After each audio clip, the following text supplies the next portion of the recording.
Recording in progress.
We've been approached, I've been on the board for 5 years, and every year we are approached by East and West who need to meet here, not necessarily to play us, but Trail would like to play Cranbrook and they'd like to meet in the middle. And we always have to tell them, no, we can't do that. Our fields aren't up to standard. That's the reason.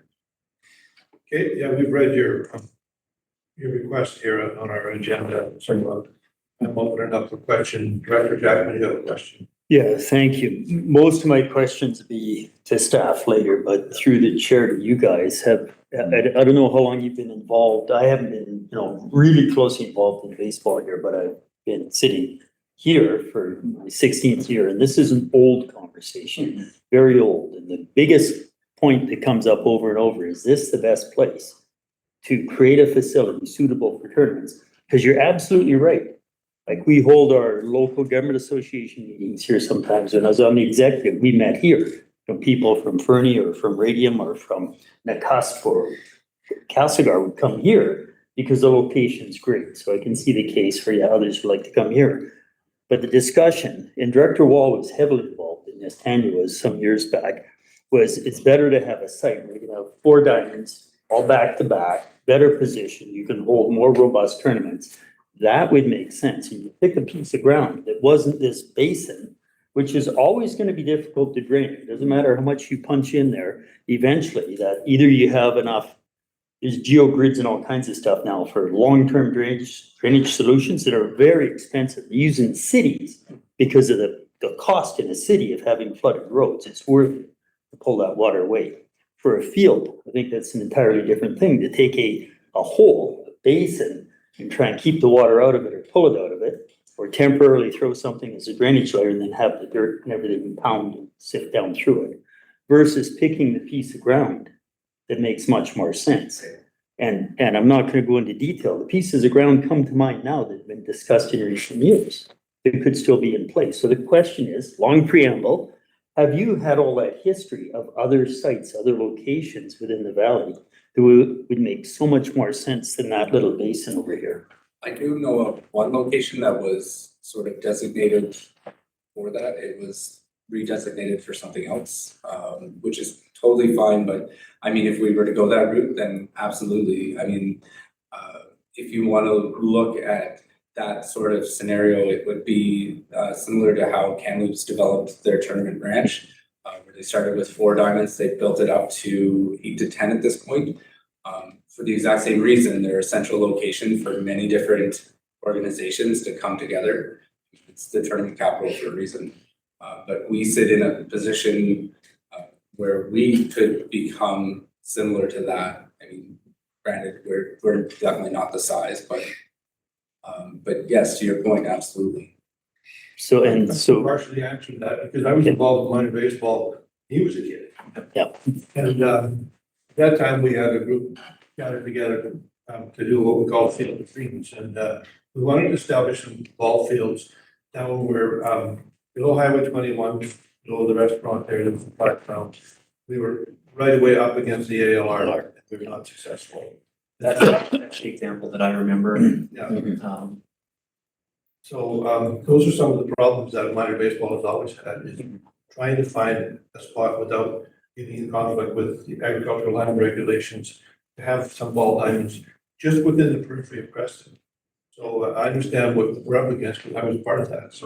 So if all of the 4 of us and all of council can understand a little more of the history, and there are more sites that could house 4 diamonds back to back that are tournament configuration, that we need that before we go too far down the path and talking about what we're going to do with the patch of ground here. But I do understand that this is not a great spot. Yeah, right.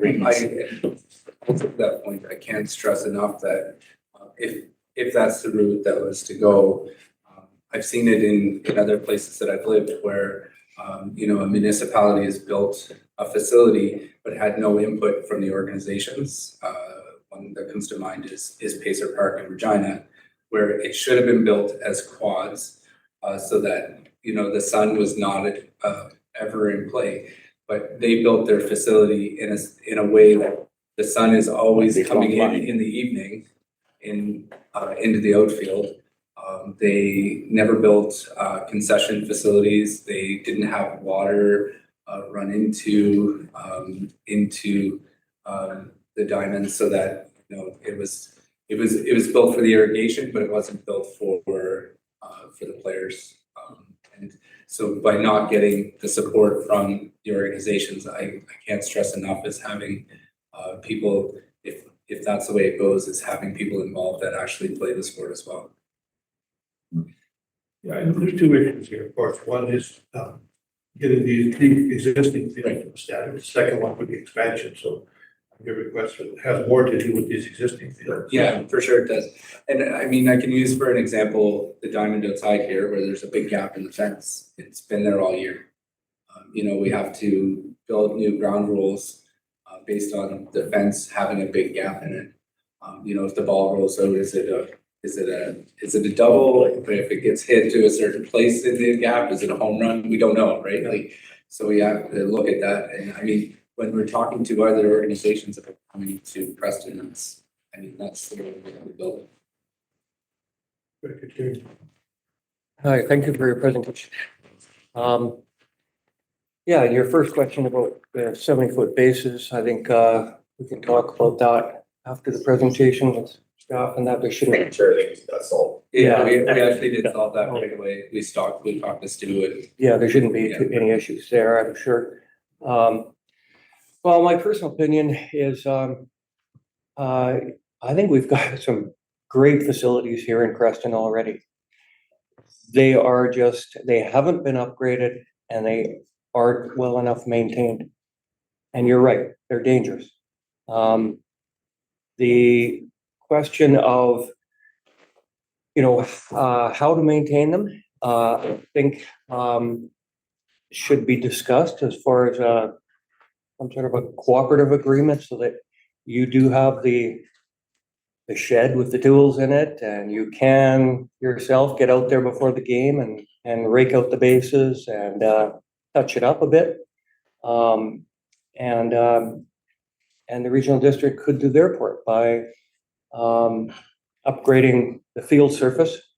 I don't know whether grass in the infield is the way to go. It certainly makes a superior infield, but you've got to be on it all the time. Yeah. And they, you know, several times a week.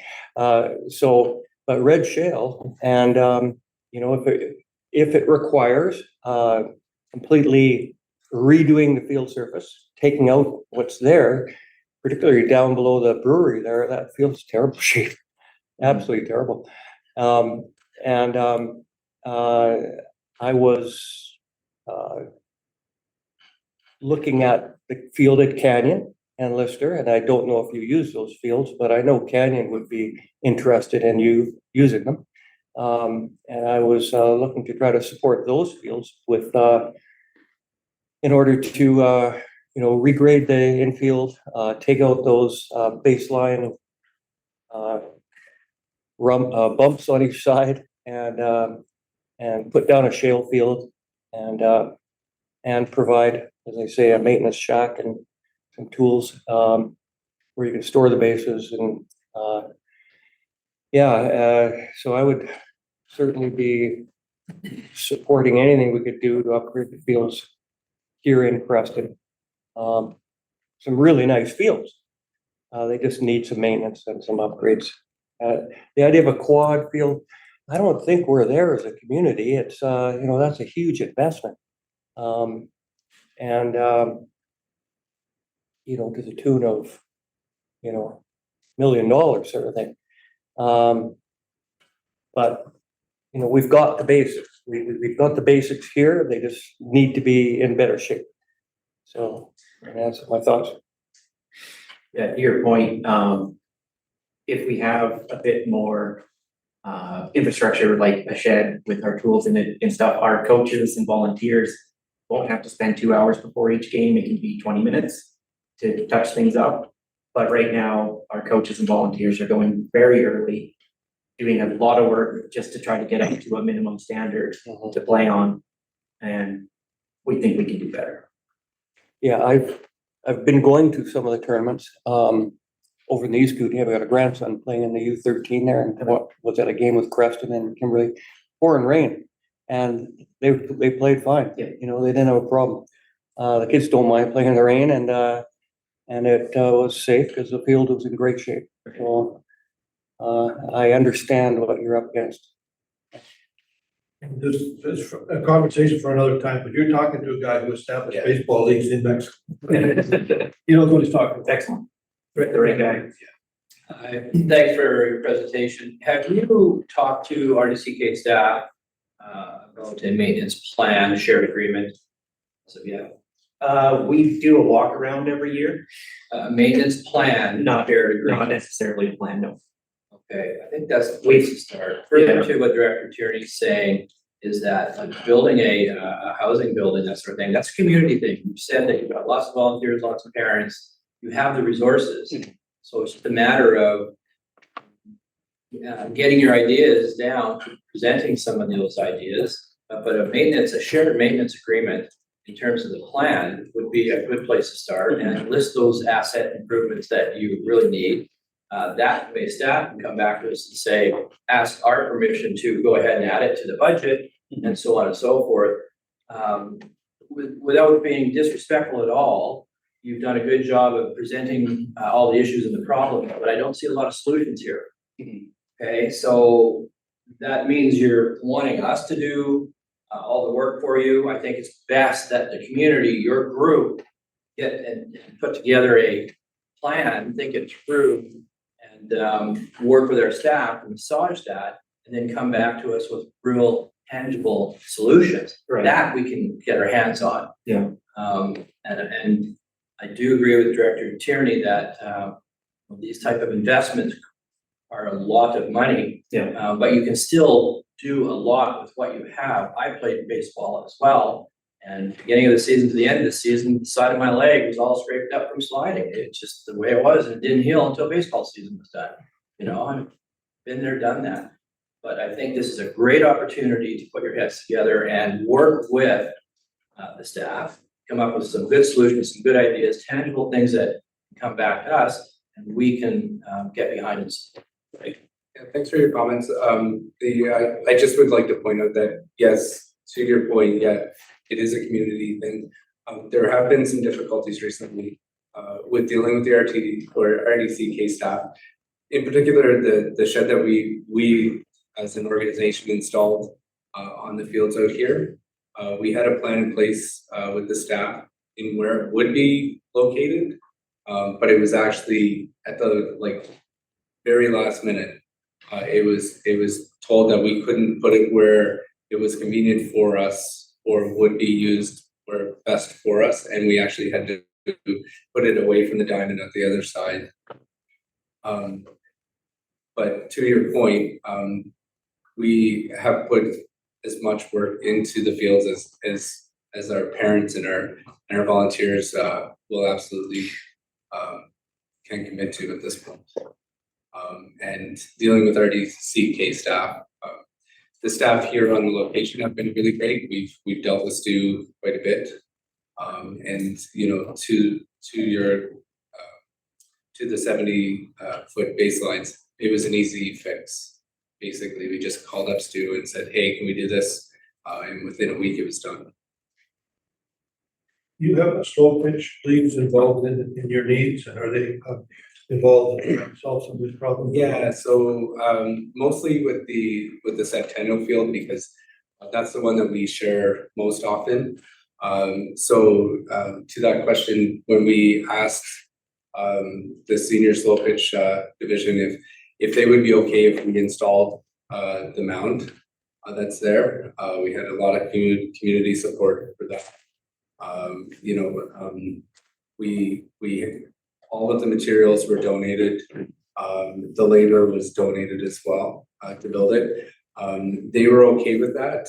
Here up top, the agreement was we would install the diamond or the mount there, but up top on the rec center diamonds, we would use temporary mounts, ones that we can take on and off the field, and that's what we use the shed for mostly. Any other questions? Hearing none, I don't know if we're ready for any staff direction here. What we'd like is, again, you to come back with, some of the things that you are doing and have done and other funding sources that you come up with, so we have more information. So I do have a question for staff, and that I would like to hear from staff. Would you characterize what the fields are? What is the replenishment shell maintenance program? What are the barriers that you see being able to develop an asset that is where it is? It's all about location, and perhaps it's a good thing.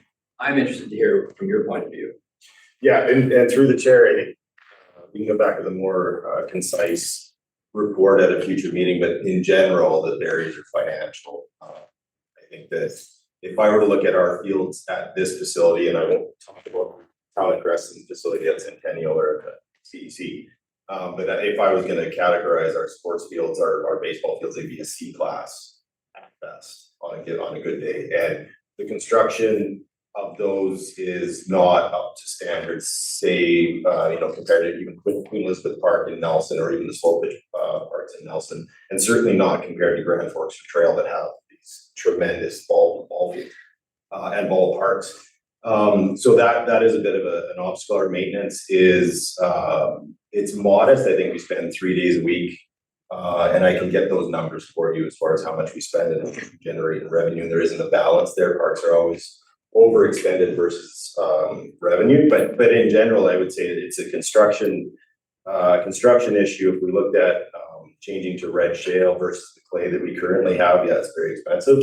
So I think that right now we're looking at a financial limitation right now versus the amount of use that they actually get as well.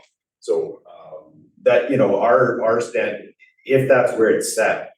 We're trying to maintain that. If we're looking at improving it, we would come back to this commission for a committee for budget ask. But I think that, and I think that the conversation we had with minor ball, I think it was last spring, I had in CAO more with different. I think, yeah, you were there at council chambers, but we talked about similar sort of conversation with them about the standards of fields, and happy to work with them on improving that going forward. Supplemental. Yeah, go ahead. So one of the things I don't understand is user fees. How do you, is this all subsidized by taxpayers, the entire thing, or is there user fees for ball clubs to opt in with? Yeah, through the chair, we had up until 2022, we had very moderate and even minimal user fees for the sports field, and we came to this committee and the board for outdoor field rates to increase, and the board through our fees and charges policy to get to a certain point. And this is the 4th year, I think, or 3rd year of the escalation of those. And I think that last year, minor ball, we generated about $1,300 in revenue, and this year it's about $2,500 to date. So very, getting there, sort of recovering some of our costs, but in most of the sports field maintenance is subsidized by taxpayers. And finally, if I may, yes, I would like to have a report come back and see what the expenses and revenues look like in terms of what the work needs to be to sustain what we have or look forward to something else. Through the chair, and just my experience, certainly in Nelson with the Nelson Youth Baseball or Nelson Baseball Associations, they did go out and solicit a significant grant. I think the RDCK contributed $50,000, but even the Blue Jays Foundation committed $250,000, and they upgraded Queen Elizabeth Park between 2019 and 2023 or 2022. Significant improvement to that park. And then the owner, the city of Nelson, would look at how to maintain that asset going forward. But that is another experience we can draw from as a comparison for current dollars for that type of thing. Director Jackman, then Director Tim. Yeah, thanks. Back to my earlier points, if tournaments are part of what we're looking for, it's not just this site, this is a minimal footprint. So either we upgrade 3 sites or we go for the quad or back to back, entirely different site. And I still think we need to pull up the information that's been provided the deck over the last decade on what that looked like, because the tournament issue won't be solved no matter what amount of money we plow in one little spot here. In terms of the fees and charges, we had a huge conversation of whether someone was around for it or not. All you can read now is a few hundred pages of reports. I thought it's very logical. I guess Brian led that from out of Edmonton or whatever, the consultant. Comparable to what's happening across Western Canada, if not, across, nationwide sports involvement, the objectives, the community benefit, the health benefits, having youth physically active early age and how that translates 50 years later, all those important things. And we set a set of fees we thought were equitable and realistic and ticked all the boxes. We're only a few years in, as Craig just said, to escalating in most cases to even have those minimal charges. And we're seeing pushback, strong pushback already. And you've sat in meetings in the last several months where people say, well, we can't afford this. So we may never get to that revenue level that we thought was a minimal, reasonable revenue level. So that's another whole conversation that even if we get a couple $100,000 to rebuild one infield, and this and that, whatever, $500,000 before you know. Even if we get that as a grant, then what we're willing to spend in maintenance as tax base, what people are willing to spend for any one sport, for any one demographic, is never going to be even close to cost recovery. 10%, maybe. If you look at our fees and charges, that's kind of where we sit. So that's an entirely different social benefit conversation. So I don't think Craig should go too far down the path of cost recovery, because we have hundreds of pages of analysis that says we can try to press for a certain cost recovery to make sure that we're funding things that are viable. I've heard the argument in some communities, is curling viable in community X or Y anymore? And in some places it's not. And so those communities should stop curling and people can drive an hour. That's reality. Is baseball viable here? I think so, but that's where we start. Is it viable? Is it good for social benefit? And then we're going to subsidize it, maintenance, no matter what, because of the nature of the intense requirements to keep it safe and a good environment versus the revenue. So I'd like to kind of take that to the side, talk big picture. Will we ever achieve tournament status and how?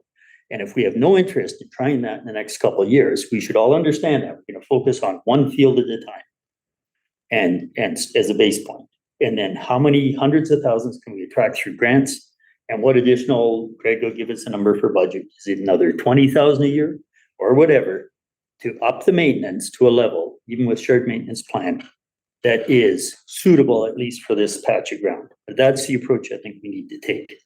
Don't worry about cost recovery, but worry about what are we willing to support? How viable is that particular sport? What are the social benefits of that sport? Running around in circles is relatively good for everybody. So that's got to be understood. As you can see, there's a need for external funding here. Yeah, definitely. Absolutely. That would be very helpful. And to that point, it's like I said in the very beginning, is in order for us to even apply for the grants, we have to have some sort of and a plan in place and the support from the district and municipality. And that's essentially why we're here.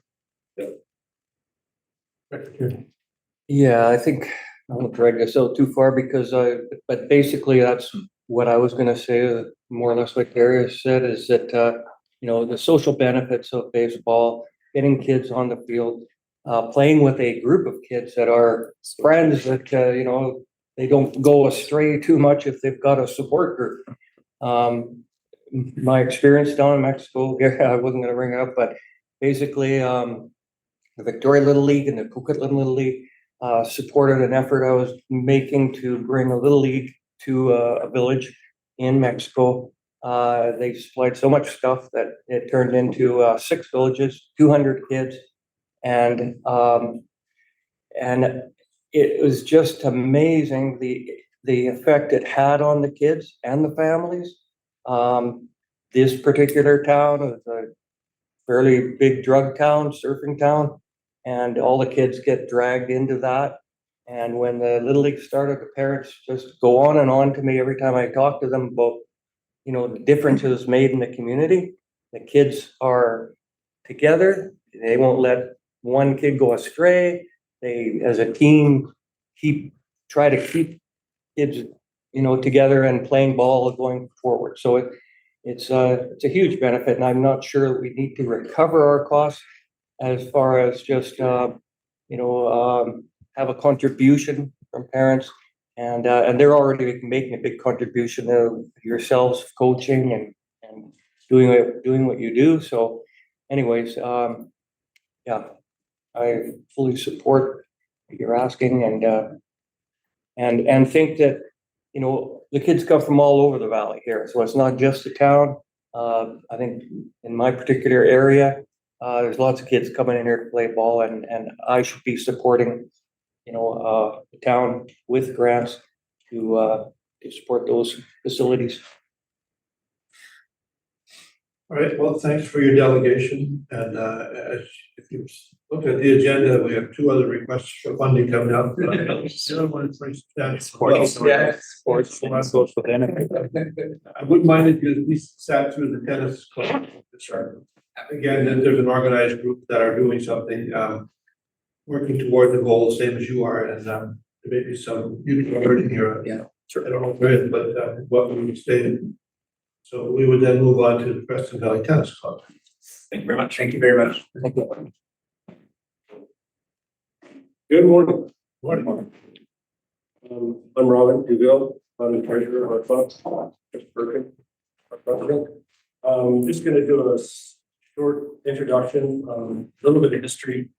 I've been playing on the existing courts at the high school since grade 9, and I don't think they changed much since then.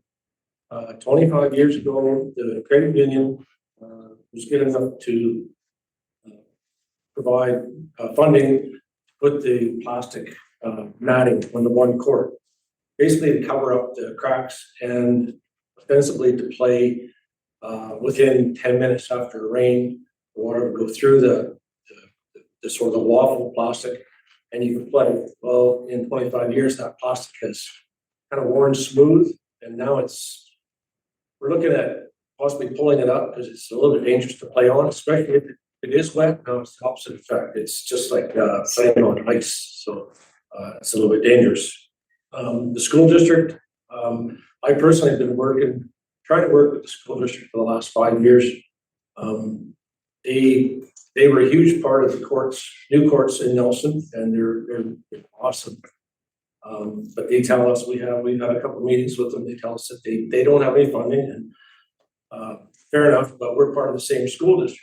And those courts are in terrible disrepair. And you'll see in Chris's presentation, the school district owns the property, the courts, fence. We own the nets. We own the windscreens. We do virtually all the maintenance.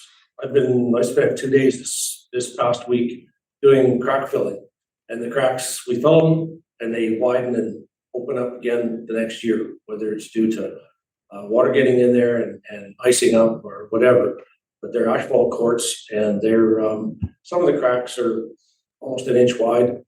There's weeds growing out of the cracks. You don't scrape them out, clean them up and refill them.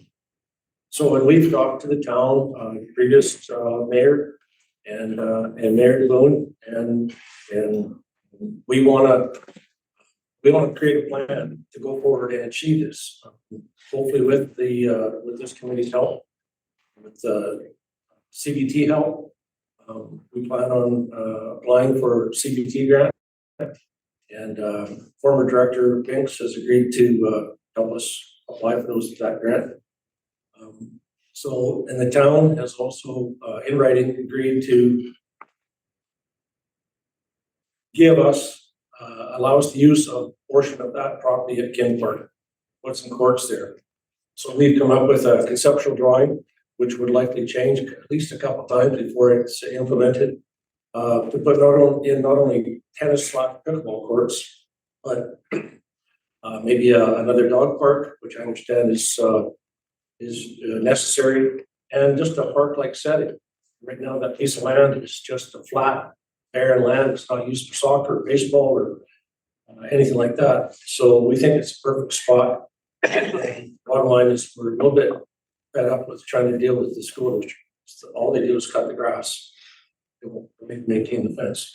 So with that, Chris, I'll let you take over.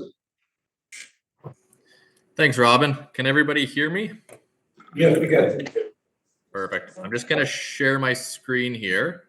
I'll share a PowerPoint presentation. Oh, looks like it came up there. Okay, I'll just go along then. So I guess first of all, I'd like to say thanks to the baseball club there. I fully support what you guys are doing. And I have three young kids, I should say, who have played baseball in the past and will likely play in the future too. So great job. Appreciate what you guys are doing. And as Robin said there, my name is Chris Perkin. I am the president of the Creston Valley Tennis Club. We are a sports club, a nonprofit in the Creston Valley. And if you don't mind, just click into the next slide there. That would be great. Robin, thank you. Sorry, Chris, maybe you can share. I was just having a. Can you, Here. will it scroll? It's Chris sharing. No. I'll see if I can share. I'll see if I can get mine going here.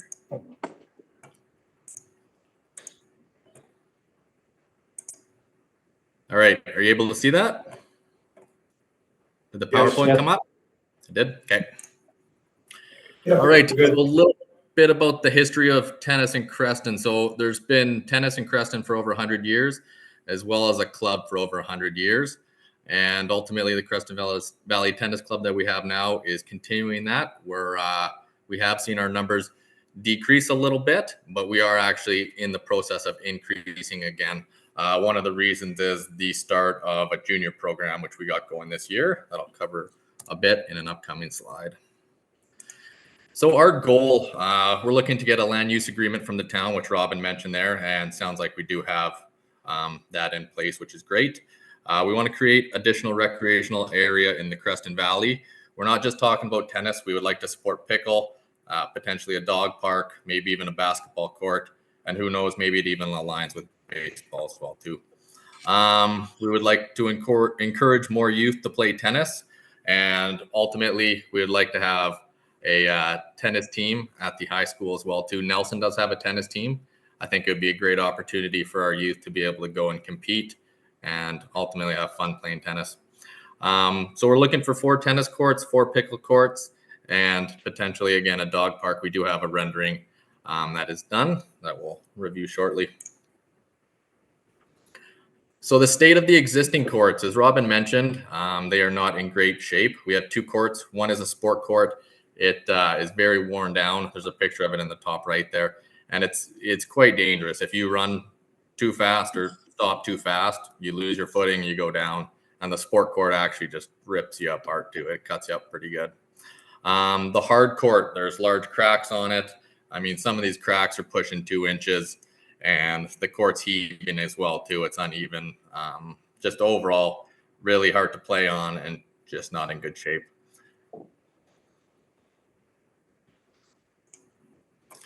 So I was reviewing an article here from the Creston Valley Advance. It was from 2013, and it highlights a few things about tennis. So in the 1980s, there were 6 tennis courts in the Creston Valley.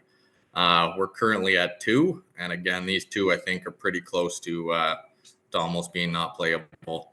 And again, in 2013, you can see that bottom little clip here. Because of school board cutbacks, these courts were becoming unplayable. So that's why they did that resurfacing there in 2013.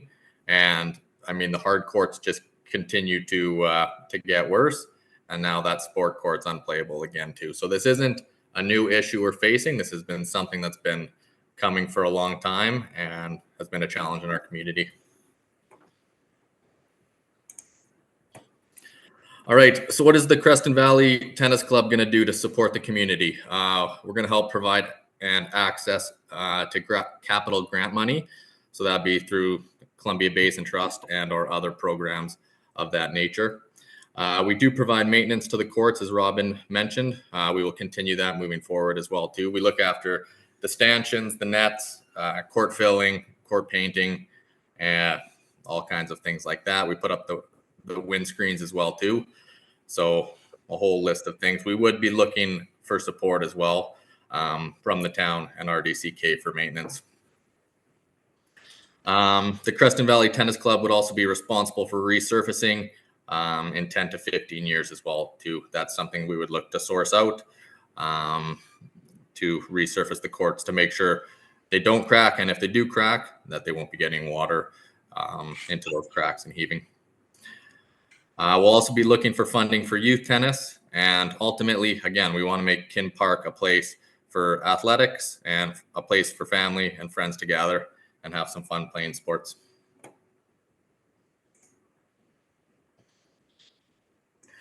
Yeah, so the club, we have members who represent BC in the senior, or represent Creston in the BC Senior Games. We've started a junior program. We had one running in June. We had 6 kids that came out for it. We have one starting August 2nd or 7th, sorry, and that'll be our second program this year. And there's going to be 8 kids coming out for that. So overall, we're growing. We're getting kids out, which is great. We have kids that are 6 years old. And then we also have members in our club that are over 60 years old too. So, I mean, Creston is really, it's a life sport. I mean, you can start playing at an early age and keep playing till you're in your 60s or older. Our memberships are affordable. A single membership is $30. A family membership is $50. So again, it's very welcoming, and anybody can join. We have structured tennis lessons for elementary through high school that Creston, the tennis club, does. The RDCK also puts on a program through the district there, through the community center, and that's run by Brian Bell. So there's multiple programs running at the same time on these courts that could benefit from new courts as well too. Our membership varies year to year. We're roughly about 40 members per year. At the moment, there's also a lot of other recreational users that play. So, I mean, we only have 40 members in our club, but there's probably 100 or far more that actually use the courts for tennis. And pickleball has over 100 players. And again, we would be looking for some pickle courts as well to, just really create an area for recreation. All right, so our requests and what we're looking for that long-term lease agreement with the town, preferably 20 years. We're looking for a nominal 1-year usage agreement. We're looking for a letter of support from the town and the district as well too. So when we go apply for those grants, we can show we have that support from the town and district. We need approval to manage the capital improvements on the town of Creston land, and we'd ultimately be looking for support from the RDCK Community Works Grant, which is why we're here. And then also guidance and support as well as we go through the process. We have started the process. We do have a budget. We do have a site plan in place. But again, we would need support and leadership from the town and RDCK as well too. So attached is the proposed site plan that we have put together. I've basically just taken a snip of it to put it in the PowerPoint, but we do have this on in 11 by 17, a full document.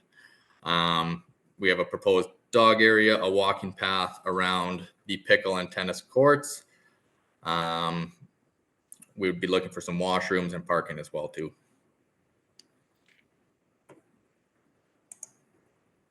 And last on the list, we have our budget. This is something that Robin's put together. And again, we do have a more formal document, but just a quick snip of it here.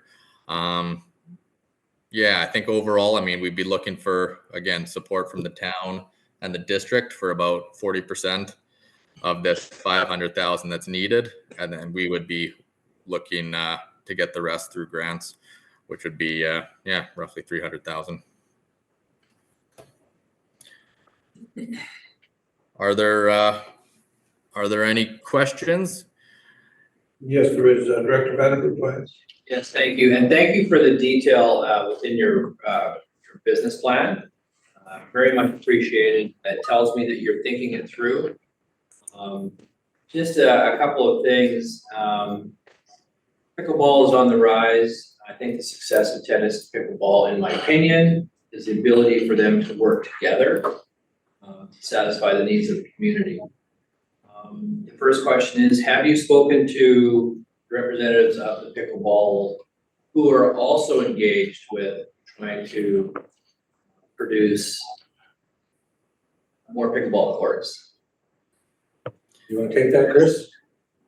Yeah, I'll take that one, Robin. Yeah, we have had multiple meetings, and we are 100% willing to work with them. We would like to work with them. We don't want this just to be a tennis thing. This is we want it to be a community thing. We want to bring people together. We'd even be willing to do 2 tennis courts and 2 multi-purpose courts, which could be pickle, tennis. We could even have basketball on them as well.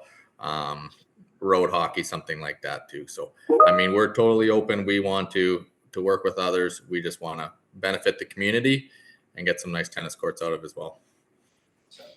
Go ahead. A couple more. One is a comment, and the other is a suggestion in terms of the funding. There's a lot of successful, and I go to Alberta, and I know you've done your history. But corporate funding of these parks is a reality in some of these centers.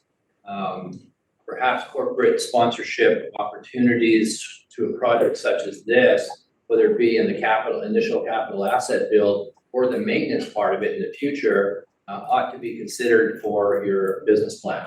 That would be a suggestion, because it seems to be working quite well elsewhere.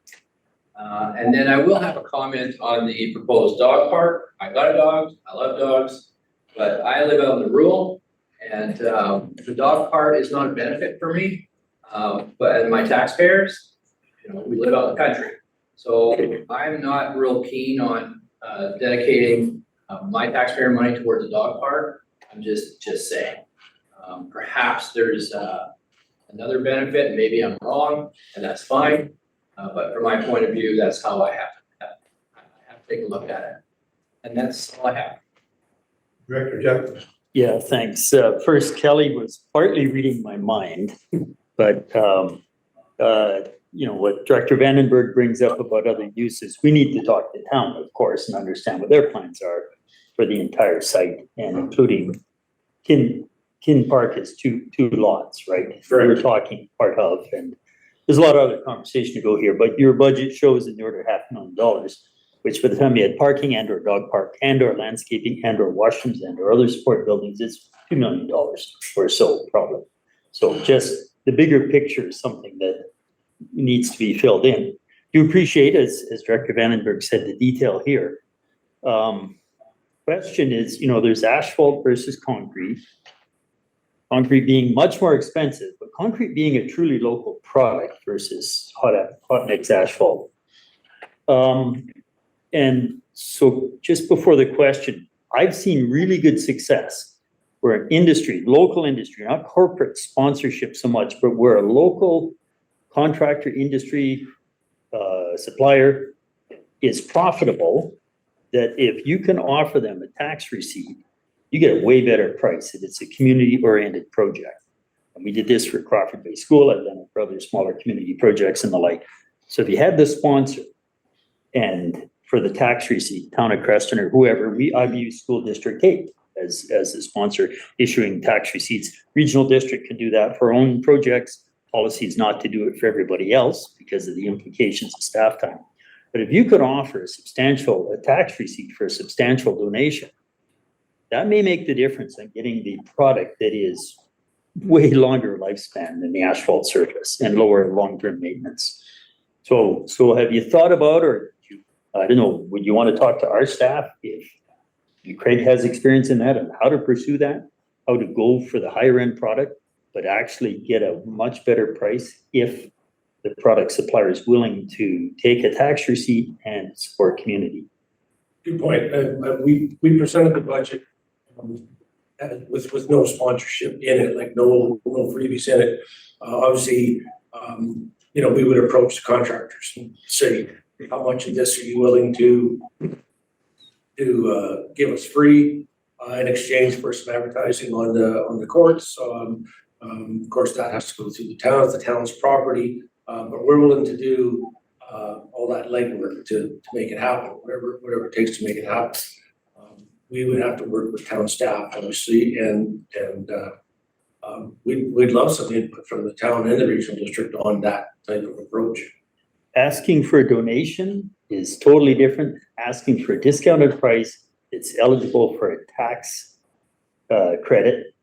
And when industry was riding fairly high and the Crawford Bay School was rebuilt and we added the community facilities for $863,000, we got huge, like pushing $200,000 discounts because industry who was making money took that tax receipt and because they were profitable, could use it. Whereas if you do it in a low period of construction, it's of no value for maybe 5 years. They can carry it forward. But this may be a time when you want to consider higher value product because I see concrete trucks rolling every day. So that's the one question. The other one is back to the comments about viability of a particular sport. It's going to be hard on tennis, but pretty obvious. Pickleball is so much better for such more wide demographic, especially aging populations. We're really happy to hear you would look at the shared approach. And I think out of the gate, it needs to be, like you were saying, 2 tennis and 2 multi-purpose, because showing the initial intent is to recognize the direction of a particular sport in a particular community is shifting based on whatever factors. Out of the gate, to me, that's the way to revise your proposal and show it as multi-purpose pickleball right front and center beside tennis. I think that's the wise approach. That'll get you far more traction. Yeah, all good points. A couple of things. As far as the conceptual drawing, we were doing things there to include as many community groups as possible, whether it be, we want to work with pickleball. We think that if we're playing tennis right next to the pickleball courts, maybe pickleball players will take up tennis players will take up pickleball, and we get more people in the park. The conceptual drawing also took into account, we want it to be a park setting. I played in a tennis tournament in Fernie 3 or 4 weeks ago, and they've got fairly new courts. They're still looking at making some improvements, but they have a very nice setup there. But their biggest advantage is they're surrounded by fir trees. So in the morning and in the afternoon, they're playing in the shade, which is maybe not good in the shoulder season when they're trying to melt some ice. But the courts are very nice. The tournament, they had 60 players, 10 of which were juniors. And they had they called it a generational division, where parents were playing with their kids.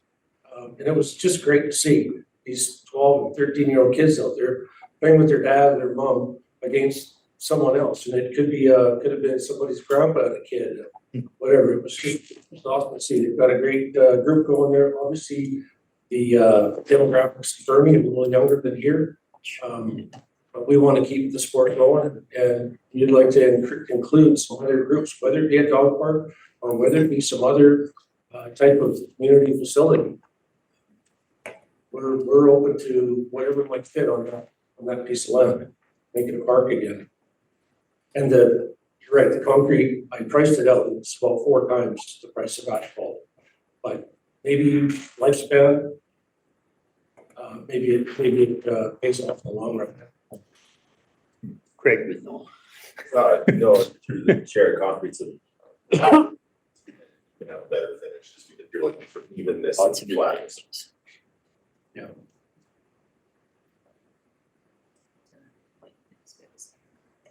Oh, yeah. Chair, Creston. Chris, you have something to add? Yeah, just a few comments there. So I guess the concrete to asphalt question there. So I mean, one thing to consider too is the plain surface, right? I mean, concrete's going to be extremely hard on people's knees. Asphalt is normally the way to go, and you finish it with a specific tennis court topping, again, which is in our budget. And just to clarify, our budget is for the courts only. It's not for the parking. It's not for the dog park or any of that stuff as well too. So just to clarify that. And I agree with what you said there, Gary, as well. Pickle is growing. The numbers are far bigger than ours. And that's, I mean, it's great. It gets people out and playing. I still think even with pickle growing, I still think there's justification for 4 courts. If you look at other communities similar to ours, like Rob had mentioned, Fernie, Invermere, Nelson, they all have 4 courts or more, and all of them are new and or have recently been resurfaced as well too. So, I mean, we want to work with these clubs, and if we need to do multi-surface courts, we're 100% willing, but I still think there is justification for the population in our valley to have 4 courts, and I think they would get used and used well. I think even Salmo has 2 or 3 brand new courts as well too, in a community of 1,000 or just over 1,000. Yeah, the multi-sport conversation that we're having, kind of wondering, are we also trying to have a multi-purpose court? Because I played lots of times on a tennis court at pickleball and painted pickleball lines. You just change the net and it's a time thing, a schedule thing. So you're easily able to have both disciplines on a schedule, and I've seen it work extremely well. So is that in your thoughts as well, or are we talking about separate individual courts, which means more land? I'm just throwing it out there. You guys have thought this thing through, but it just occurs to me that the use may have its advantage. So our proposal currently outlines 4 dedicated tennis courts, 4 dedicated pickle, so they'd be separate. But again, I mean, as we proceed, if they need to be combined into multi-use, like you said, and it's ultimately better for the community and what we need to do to make this happen, then that's the direction we'll go. Any other questions? Thanks a lot for your presentation. We appreciate it. And, Thanks for your time. you know, the town is gonna help where we can. I guess my final thought is we really need a little more help for school board. At least for the existing courts. I totally agree. Would a joint meeting with our local school trustees help? You've heard me, if you've been around, rant about how school district 8 may tend to be a little bit Nelson-centric from time to time, just a little bit. You go over Creston Ed Center, loss of the Windell school site almost, loss of the old Crawford Bay school site almost, and on. So we could meet with the trustees and talk about their perspective. I really think we should do that. And of course, our next request is another one that the school board could probably help with. Auditorium lights, but we'll let them come forward now because it's another request for funding and Thank you.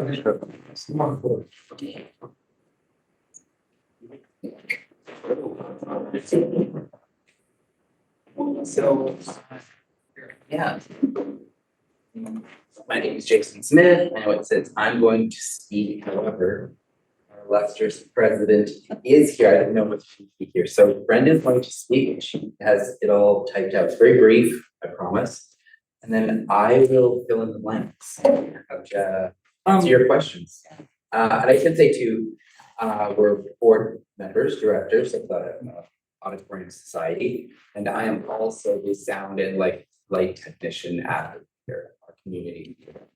Thank you, Jason. That's exactly what I was just about to say. Yeah. I'm Brenda Draper. I'm president of the Auditorium Society.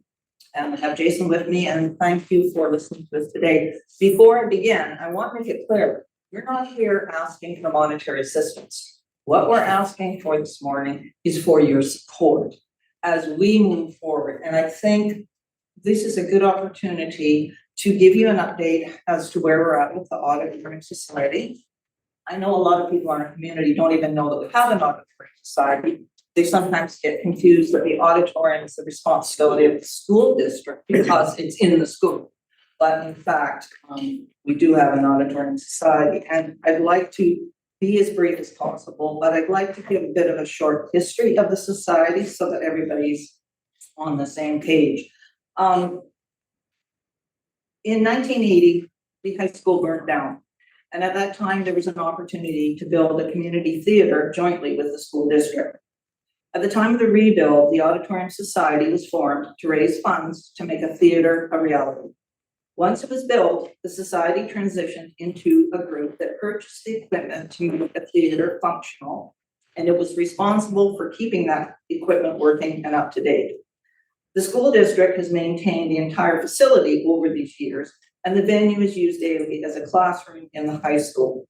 This joint venture between the Auditorium Society and the school district has proven to be successful for nearly 40 years. The Auditorium Society has a great working board that meets monthly. We just recently appointed an executive director who is volunteer, and he's also proud of Kootenai River High School. As well, we've appointed a new treasurer volunteer.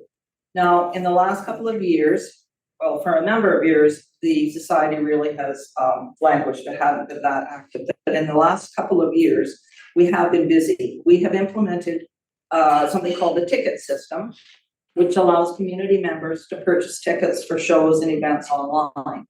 This has been a huge change, but from the stats we're seeing, it's been a definite improvement for those folks who want options other than going to a local business to purchase hard copy tickets. And it's put us on par technologically with other theaters in the area. We've also just recently installed new mirrors in the dressing room, and we held a seat tightening and cleaning event in February and solicited new volunteers to the society, which we know everywhere is in short supply. And finally, yearly, we make an application and we do come to you for grants to subsidize local user groups who might not otherwise be able to afford to utilize the venue. And when we receive those money, we simply hand them over to the school district, and the school district is the part that is Not the school district. the school. The school actually manages that and determines, Yeah. So as I'm sure you know, that operating the auditorium takes many people, paid or volunteer. Our equipment is very specialized and it has a lifespan. Beginning in 2005, theaters around the world began switching to cost-efficient LED lighting. We have followed suit, and approximately half our lights are now LED. However, the remaining halogen lights in the last couple of years have begun to fail. Last year was one of the busiest on record in our community theater. The busiest. And we expect this trend will continue. That just means simply more wear and tear on our old technology. So we're here today to ask for your support in us moving forward with a grant application for a lighting upgrade. We're currently working on the total cost for this lighting, but we estimate it to be around $87,000. We have already approached CBT and preliminary grant information has been supplied, and they've encouraged us to continue to complete the application to apply for funding. We also intend to garner support from other organizations and businesses and other local groups, including the user groups of the auditorium. Fundraising is an option we have attempted. Consistently in the past, the school district has been supportive and contributed financially to the goals and major upgrades of our community auditorium. The bottom line is that our community theater is one of the critical and essential elements of the cultural and diversified community that we live in. So we ask that you please help us with your support, and we mean very much. Thank you. Did you have the numbers that I gave you last? Well, you can let them know the 9,000. Yeah, we got. Do you not write them down? Oh, Okay. it's on our. So we had, last night, I did the math, and we had basically an audience, combined audience of about 9,000 people through the auditorium last year. And then, did some more math, and there were about, what did I give you the number a second ago? For students, 9,000. So about roughly the same number of students through the room. So it's an extremely busy facility, and sharing the facility has turned out awesome in a way. It can be a pain at times because you've got all these, when you have something that's extremely busy, you have conflicts occasionally, but most of the time it works out great because it means that all the walls, all the floors, all the ceilings, the washrooms, the dressing room, all of that stuff, no one here has to really worry about it. It's the provincial government maintains it.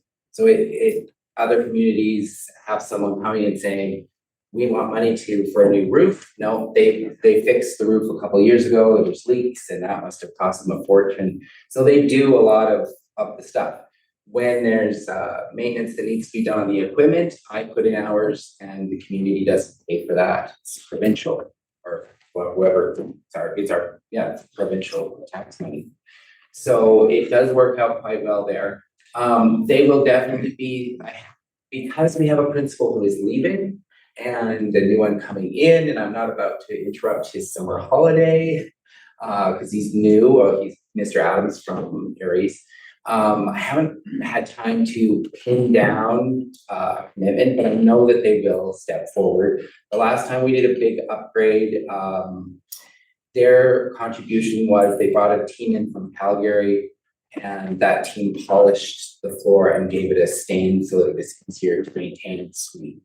Cost them about 10 grand. So they will definitely be stepping up. And of course, there'll be some, the old equipment involves an electrician coming in and putting in some new stuff, and that's not, I don't do the stuff on the other side of the outlet.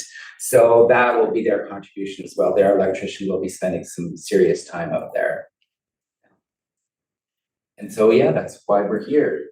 This stuff is breaking down, and I find myself spending a lot of my job dealing with, instead of doing my job, I'm dealing with something old, which can get frustrating after 5 or 6 years. So, and it is time, at some point, it is just gonna stop working. Some of the stuff is basically, if you have an old computer from 1992, you wouldn't expect it to come on every time. So every time I turn on some of those things, I think this could be it.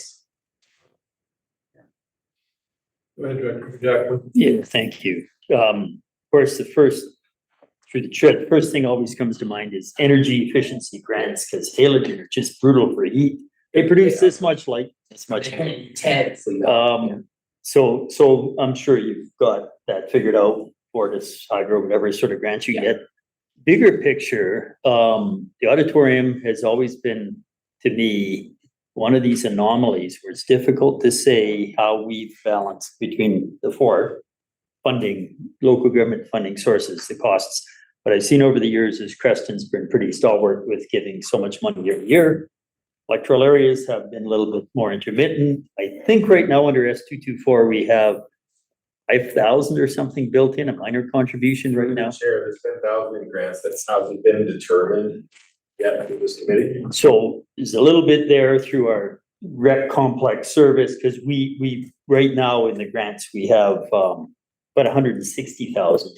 But that's part of the commitment that you'd have remembered from the referendums way back when to support Windle and Canyon and Yak, all the halls and the like. So that's the majority of that money. But it's something that I don't think we've wrapped in. Well, we haven't revisited the support for our community halls and level of activity there, I think, adequately, like how much is taking place in people's really true backyards versus what has to take place here. Because you can't do everything in a small community hall that you can do here. And then that unique facility, the auditorium. So we've been really up and down over the years about how we've contributed to the auditorium. What would help is, because I'm just trying to pull it together in my head, things like the major upgrades to the seats, all the auditorium seating replacement. I know we had some community works. Actually, I think, no, it wasn't eligible. It had to be community development. I think we got a few tens. Could you quantify that separately and come back? How have we been able to help as electoral areas over the last few years? And maybe that'd help everybody understand how kind of intermittent and awkward our contribution has been. It's reasonably significant. And I think though, when you compare it to town, it's less significant. It'd be good for me to capture that. Absolutely. And there's been a few projects like that, not a huge number. The curtains, the chairs. Yeah, the upgrade was one of the big ones. Bigger. And we'll be going, basically, it's a repeat. What we're attempting to do is a repeat of that situation. So Columbia Basin stepped forward. I spent a half hour on the phone with them the other day. She said this, when you give them the kind of user group list that we can give, which is very diverse, broad-based numbers, they really like that kind of thing. So they said yes, and of course we'll be going to all the usuals who stepped forward last time, and all the user groups, even as poor as some of them are, will step forward with something. I'm quite confident in that, because of course if the facility doesn't function, they can't do anything. So Thanks. So that history would be useful just as excellent. Yeah, absolutely. Yeah, and that's what we're in the process of putting together for this grant. All the stats we possibly think of, and we'll come up with all that stuff. Director Vandenberg. Thank you to the chair. Thank you for your presentation. It is of interest to me that you are here today. You have been part of our conversation, particularly through our budget process in the past.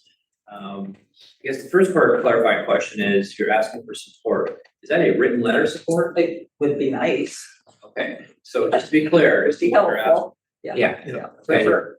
and to support your project. Yeah, and we'll be applying through the community works grant. So if you would have the body of what that letter might or ought to have containing, that sort of thing would be helpful for us to expedite that support if that's. A couple of fundamental questions. Who owns the asset? Who pays the power and the heat? The school district, On to both questions? yeah, absolutely. When they came up with the user group fees, I believe they tacked on a very modest amount. But the school district has a policy, if there's community usage, if the community comes in and uses a facility, they don't make money.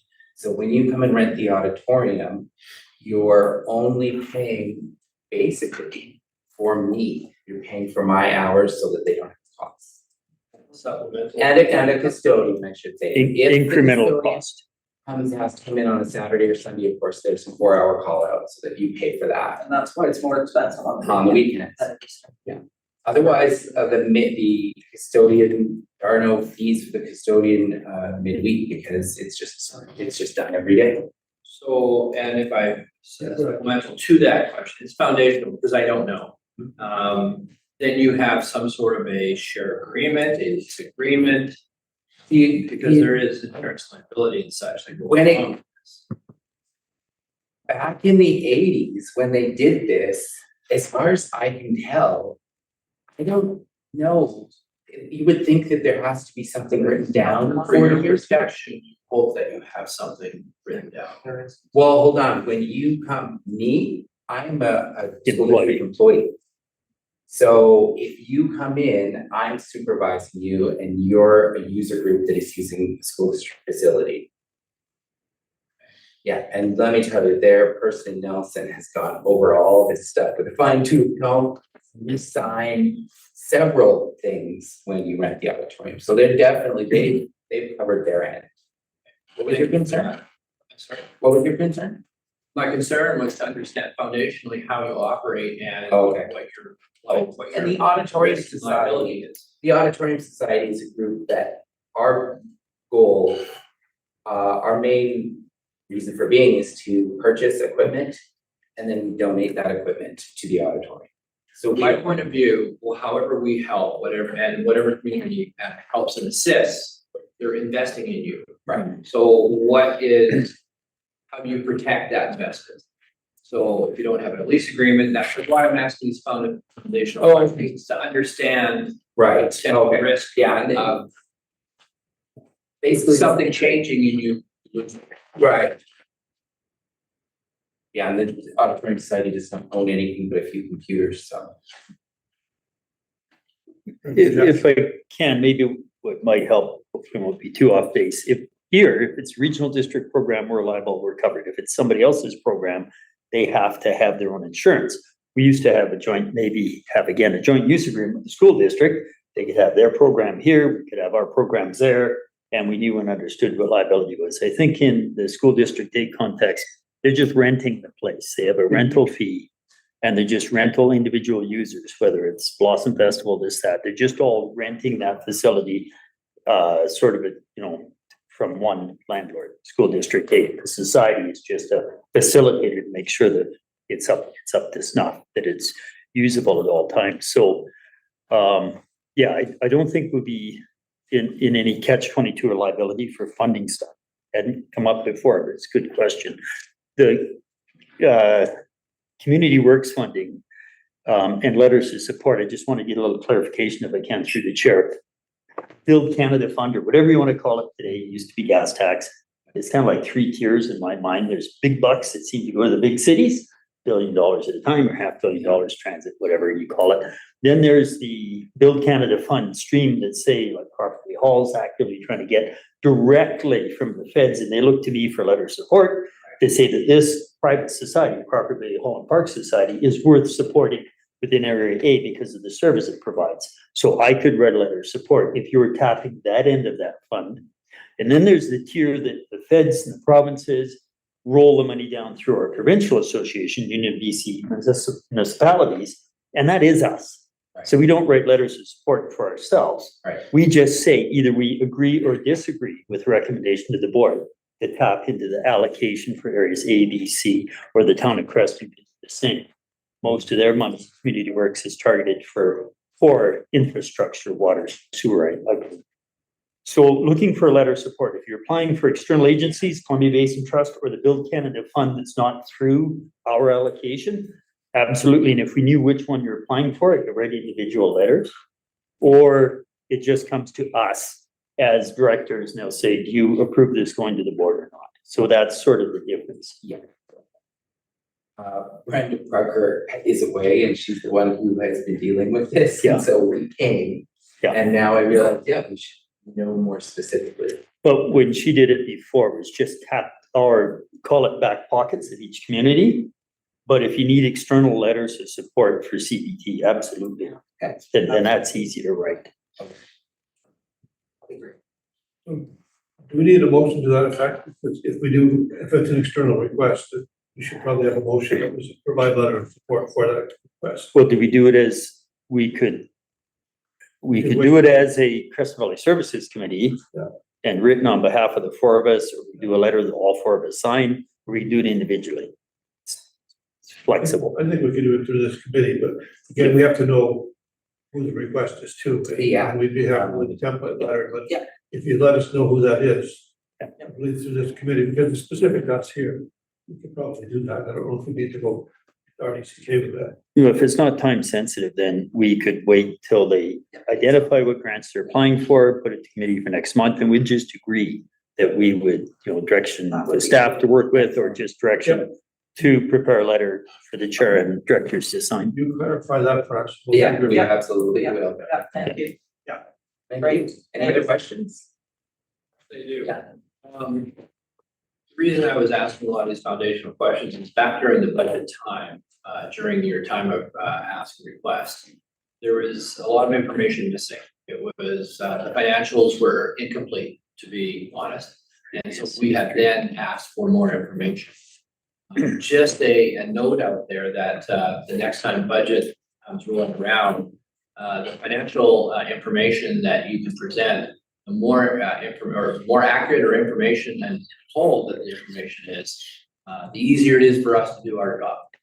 So just a thought. That is, last time it just raised a lot of questions. The information was not complete. So just a thought. Yeah, a reminder. I'm still not clear on For the what community. you're talking about. Grant, For the subsidy.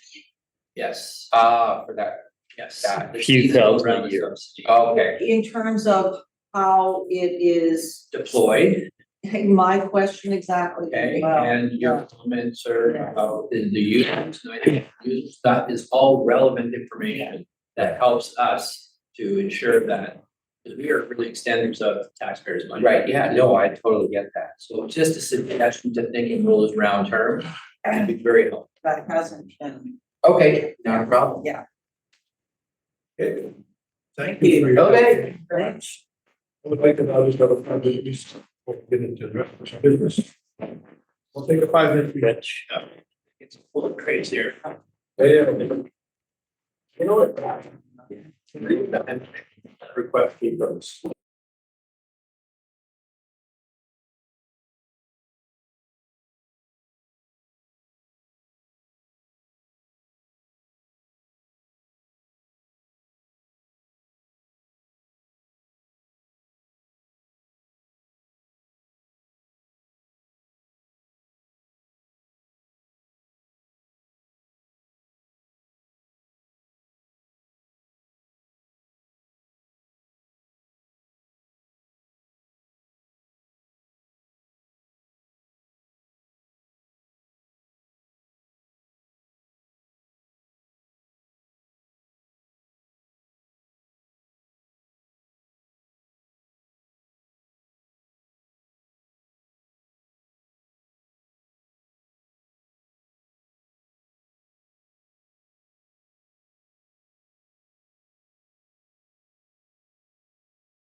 Recording stopped.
Recording in progress.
hundred and 92 calls for service in the second quarter.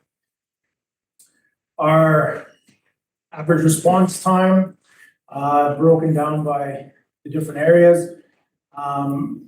The West Creston anomaly there is low call volume in that area.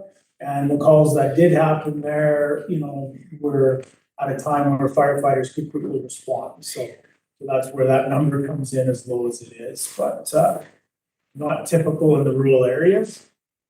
You can see Wendell and Canyon, 15 to 20 minute response time, which is more typical. The staffing levels through the entire valley, so right now, we're at 53, and we've got a full complement of work experience firefighters. Some of the things that come up in the last quarter were, lawn and weed control at the firehouse.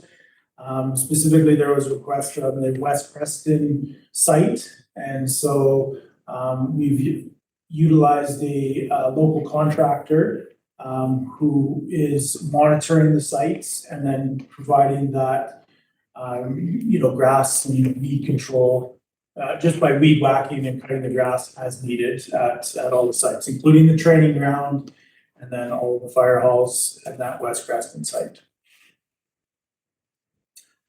So as far as our equipment goes, just to highlight a few things there, the second quarter is the time when all of the fire trucks do their annual pump testing.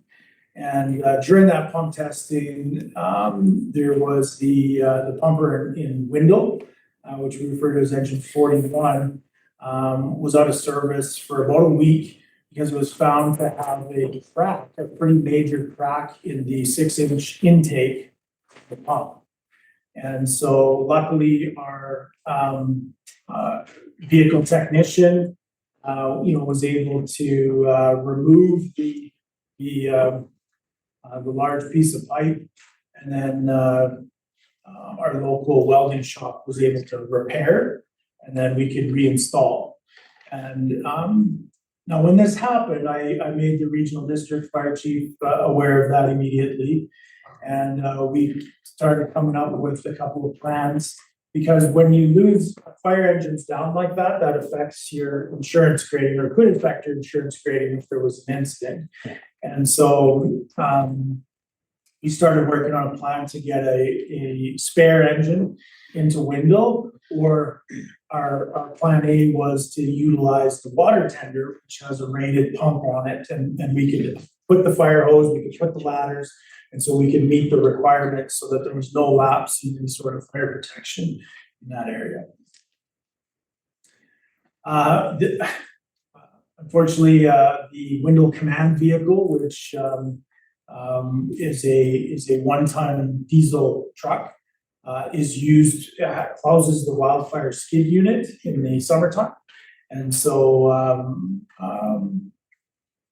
during this quarter, we found a transmission fluid leak. And mechanics, pinpointed it to, there was actual crack and hole in the housing. And, luckily, so we evaluated the whole truck with our mechanics, and it was determined that, it'd be worth the investment to repair the transmission because of the state of the condition of the truck, and we need it for wildfire in the summertime.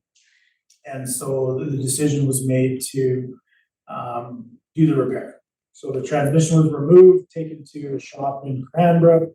They were able to replace the housing and rebuild the interior parts of it, reinstalled by the shop.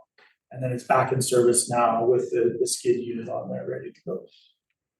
So these two items, had some substantial, budget impacts.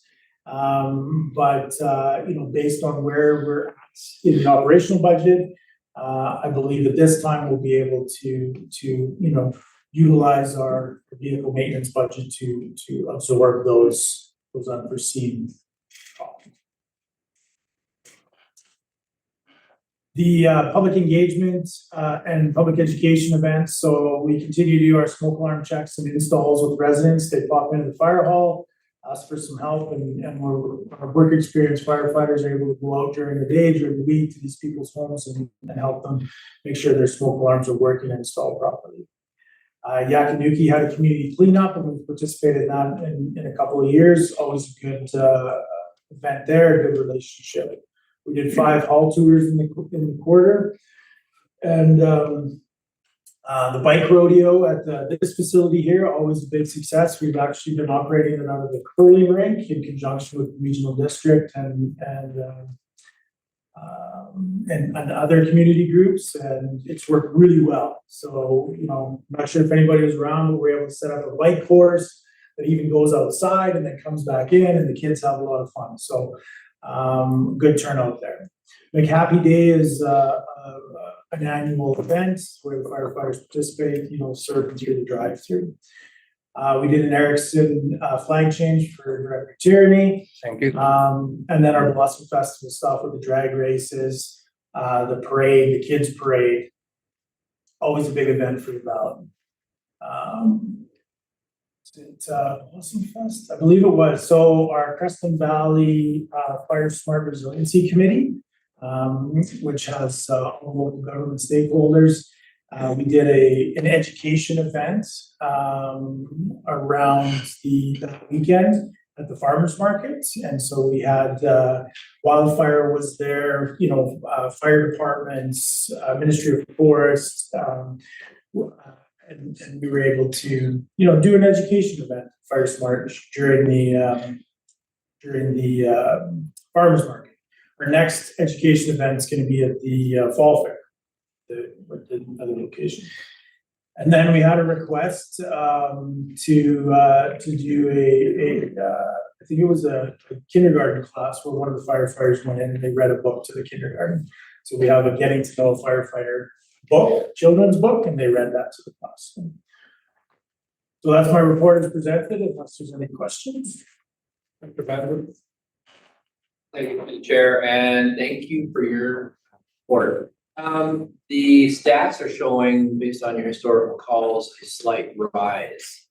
Where I live along Highway 3A, there's a lot of lights and sirens passing by lately. Can you comment on why the numbers are upward trending for the 2024, and you're providing data from 2022? Yeah. Well, I think it's you know, as we moved out of the pandemic, people started moving around more. We're seeing increased just traffic, and so what you're seeing in Wendell specifically on Highway 3A is probably our road rescue service heading through Wendell, past Wendell, you know, because we go all the way up to Copley Creek for that service. And there's been we're seeing a lot more traffic, and so, you know, those motor vehicle incidents are you know, slightly uptake there. The other big one is our medical first responder, and you know, we have a very well staffed station out of Creston. I believe there's 8. Well, I think there's 8 full-time people, so they have, you know, well staffed there. But those medical type calls, again, we're seeing an uptake in those, you know, as people are requiring that service. So, you know, that's the best I can give on that. Supplemental. Yeah. Just a couple of points. Thank you. The next one I have is Channel Road. Have you been doing the pre-planning out there? Particularly important, I think, is to see presence, because it's a newly established fire district. And the pre-planning is a part of your planning strategy. Just wondering how that is working, that when I do get people asking about it, I know that you're active, and I'm sure you are, but I'd like to hear it from you. Yeah, so we just received the updated service area agreement and mapping about 2 weeks ago for those Channel Road properties. And so, you know, I've evaluated those. I haven't gone out there. We haven't done any sort of recon or pre-planning in that area as of now. We've just are familiar with the newly established area, and away we go. Just looking at it on paper, you know, some of the potential challenges is going to be that there are properties that have been excluded. And so it'll be interested on, if there's an incident in that area, how exactly we're to manage that. And I understand that the properties that are excluded are mainly agricultural. So there's no residents, and so just, so I do need to spend some time and get out there and take a look at that. But yeah, if there was an incident, let's say there's a fire on a property that's not have fire protection, it's gonna be a difficult, puts us in a difficult position, because we'll, set up to protect the properties that are. But I guarantee you that owner of that property, whose livelihood is that crop, is gonna be upset that we're not doing anything on their property. Perhaps we could sideline a conversation further. I to that, appreciate because I know that there's interest from that. Okay. Their interest there. Okay. For my last is, the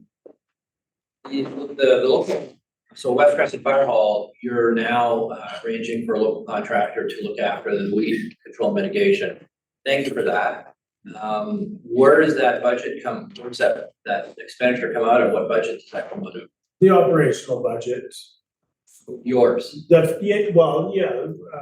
Regional district pays a fee to West Creston, and I have a building and maintenance line item for that site specifically, and manage it through that. Okay, thank you, because that's been a thorn Oh, the past couple of years, and so I'm glad to see that we have something reasonable in place. Yeah. To take care of that, for the West Creston group. in the past, we were trying to do it, the firefighters expressed interest in looking after it themselves, right? And in the past, that's what's happened in all of us, Canyon, Grindle, even Creston to a certain extent. They're, the firefighters take pride in their buildings and their equipment, and they would want to do that work. We're getting to that point where, the capacity for those firefighters is not there to be doing that extra stuff. And so we finally moved, got this in place, should be looked after going forward. Thank you. Thanks, Chair. I had two questions. Hearing Director Vandenberg and others more, but for weed control, we have separate budgets for that on regional district owned property, and that should be a source of funding, but that's the side. It's not, I'll say that right now. Yeah, so that's an issue. It's to be distributed across all our own properties through sustainability target. Separate conversation. On traffic projections and how busy it is, source of current traffic stats and maybe to look at for projections would be the inland ferries. They track exactly how many vehicles they run across every day. And that would be of interest. And it's something I've kind of had on my back burner. I should start asking them. A lot of big lineups at the ferry this year, worse than last year, I'd say. So that is just an indicator. That ties back when medical first responder, because I sat there for 3.5 hours, of course, your members, and I saw Glenn from Canyon listed there, and Boswell Emergency Volunteers, they're there for 5 years for that fatal motorcycle accident a few days ago near Twin Bays. But through the chair, then the question, just to clarify, how often out of this 106 medical calls, how often are you leaving fire coverage areas? We're never fire coverage areas. Okay, but, and then road rescue, you're not doing the medical in the road rescue up to a Coakley, I understood as well. Correct, the road rescue. Do the road rescue. Incidents, motor vehicle incidents, where we're dispatched for extrication purposes. Yes, Yeah. Okay, so that's still the case. The medical responders are not going out of fire coverage areas, because I've been delaying Mr. Dool on something that we saw in May 2023 about our Jaws of Life. Bylaw needs to be changed because it has medical first responder, all kinds of stuff. It's very messy. Jared's Chief Rail's spoken to this. CEO Moore has spoken to this. And I'm going to be asked in August to move first and second reading of a partial fix. But just to clarify, that's good. We have a lot of medical responses, none of them outside the area. And then the other one, the wildland skid units are being asked by Great Creek, and we're kind of going back and forth. They have a brigade, they have one of these units. And they're looking at putting it on a trailer now, and just through the chair, your opinion. I know we started buying a bunch of F-350s everywhere to move people and contaminated gear back in the empty box. And to tow the structural fire protection trailer units.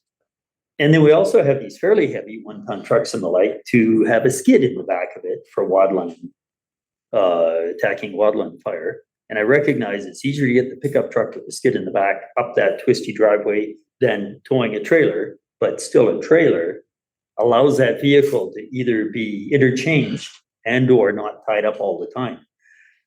Your opinion, should we be putting these skids in trailers as a standard approach, whether it's the Riendell one, which is great to have it in Starbelly, whether it's these brigades like Great Creek, whether it's Window Lakeview, why are we sticking them on 1-ton trucks where the cost is far more money to keep a dedicated vehicle? Can we move to trailers? Yeah, I think it's very region specific. Okay, so I don't wanna say that, you know, a trailer is gonna work across your area completely. I know that when, you know, at one time, West Creston had water tanks and pumps and equipment on trailers. And they would haul those around because they had a brush truck and stuff. And, you know, you look at West Creston and the flats. There's you know, and the access to the river to fill those. You know, there's some of the considerations that I'm thinking about when perhaps, you know, a trailer works in that area, and it did work in the past. We have the 1-ton trucks in the valley for the structure protection unit. That's a provincial requirement if you want to participate in that program. And we are double dipping with those trucks, right? When they're not on deployments, we're putting those skid units in there to be able to move around easily and quickly. You know, for window specific, that pickup truck was initially purchased as a used vehicle at Ford in Creston. And it was found, it met all of the tick boxes, but it was a 1-ton diesel, which wasn't quite necessary for the purpose at the time. Yeah. Right, because it was more about a people mover and equipment mover, which a 1/2 ton is fine, right? But the deal was it was a good deal, it was the right truck, and so the chief at the time made the deal for that. So we're again using the double duty, summertime skid unit, wintertime people mover equipment mover. I would you know, employ your fire chiefs, you know, in Riondell and your fire service personnel in the regional district to take a good look at the area where they respond to, right? If trailers are a good thing. And again, I wouldn't hesitate to put one in West Creston because of the cost of it and the fact that we're on the flats, you know. So. Yeah, appreciate the opinion. I can see backing a trailer down to a creek could be awkward in some sites when I think about, but it's just something that we're investing in equipment that is fairly expensive. These trucks are not cheap, plus or minus $100,000 now.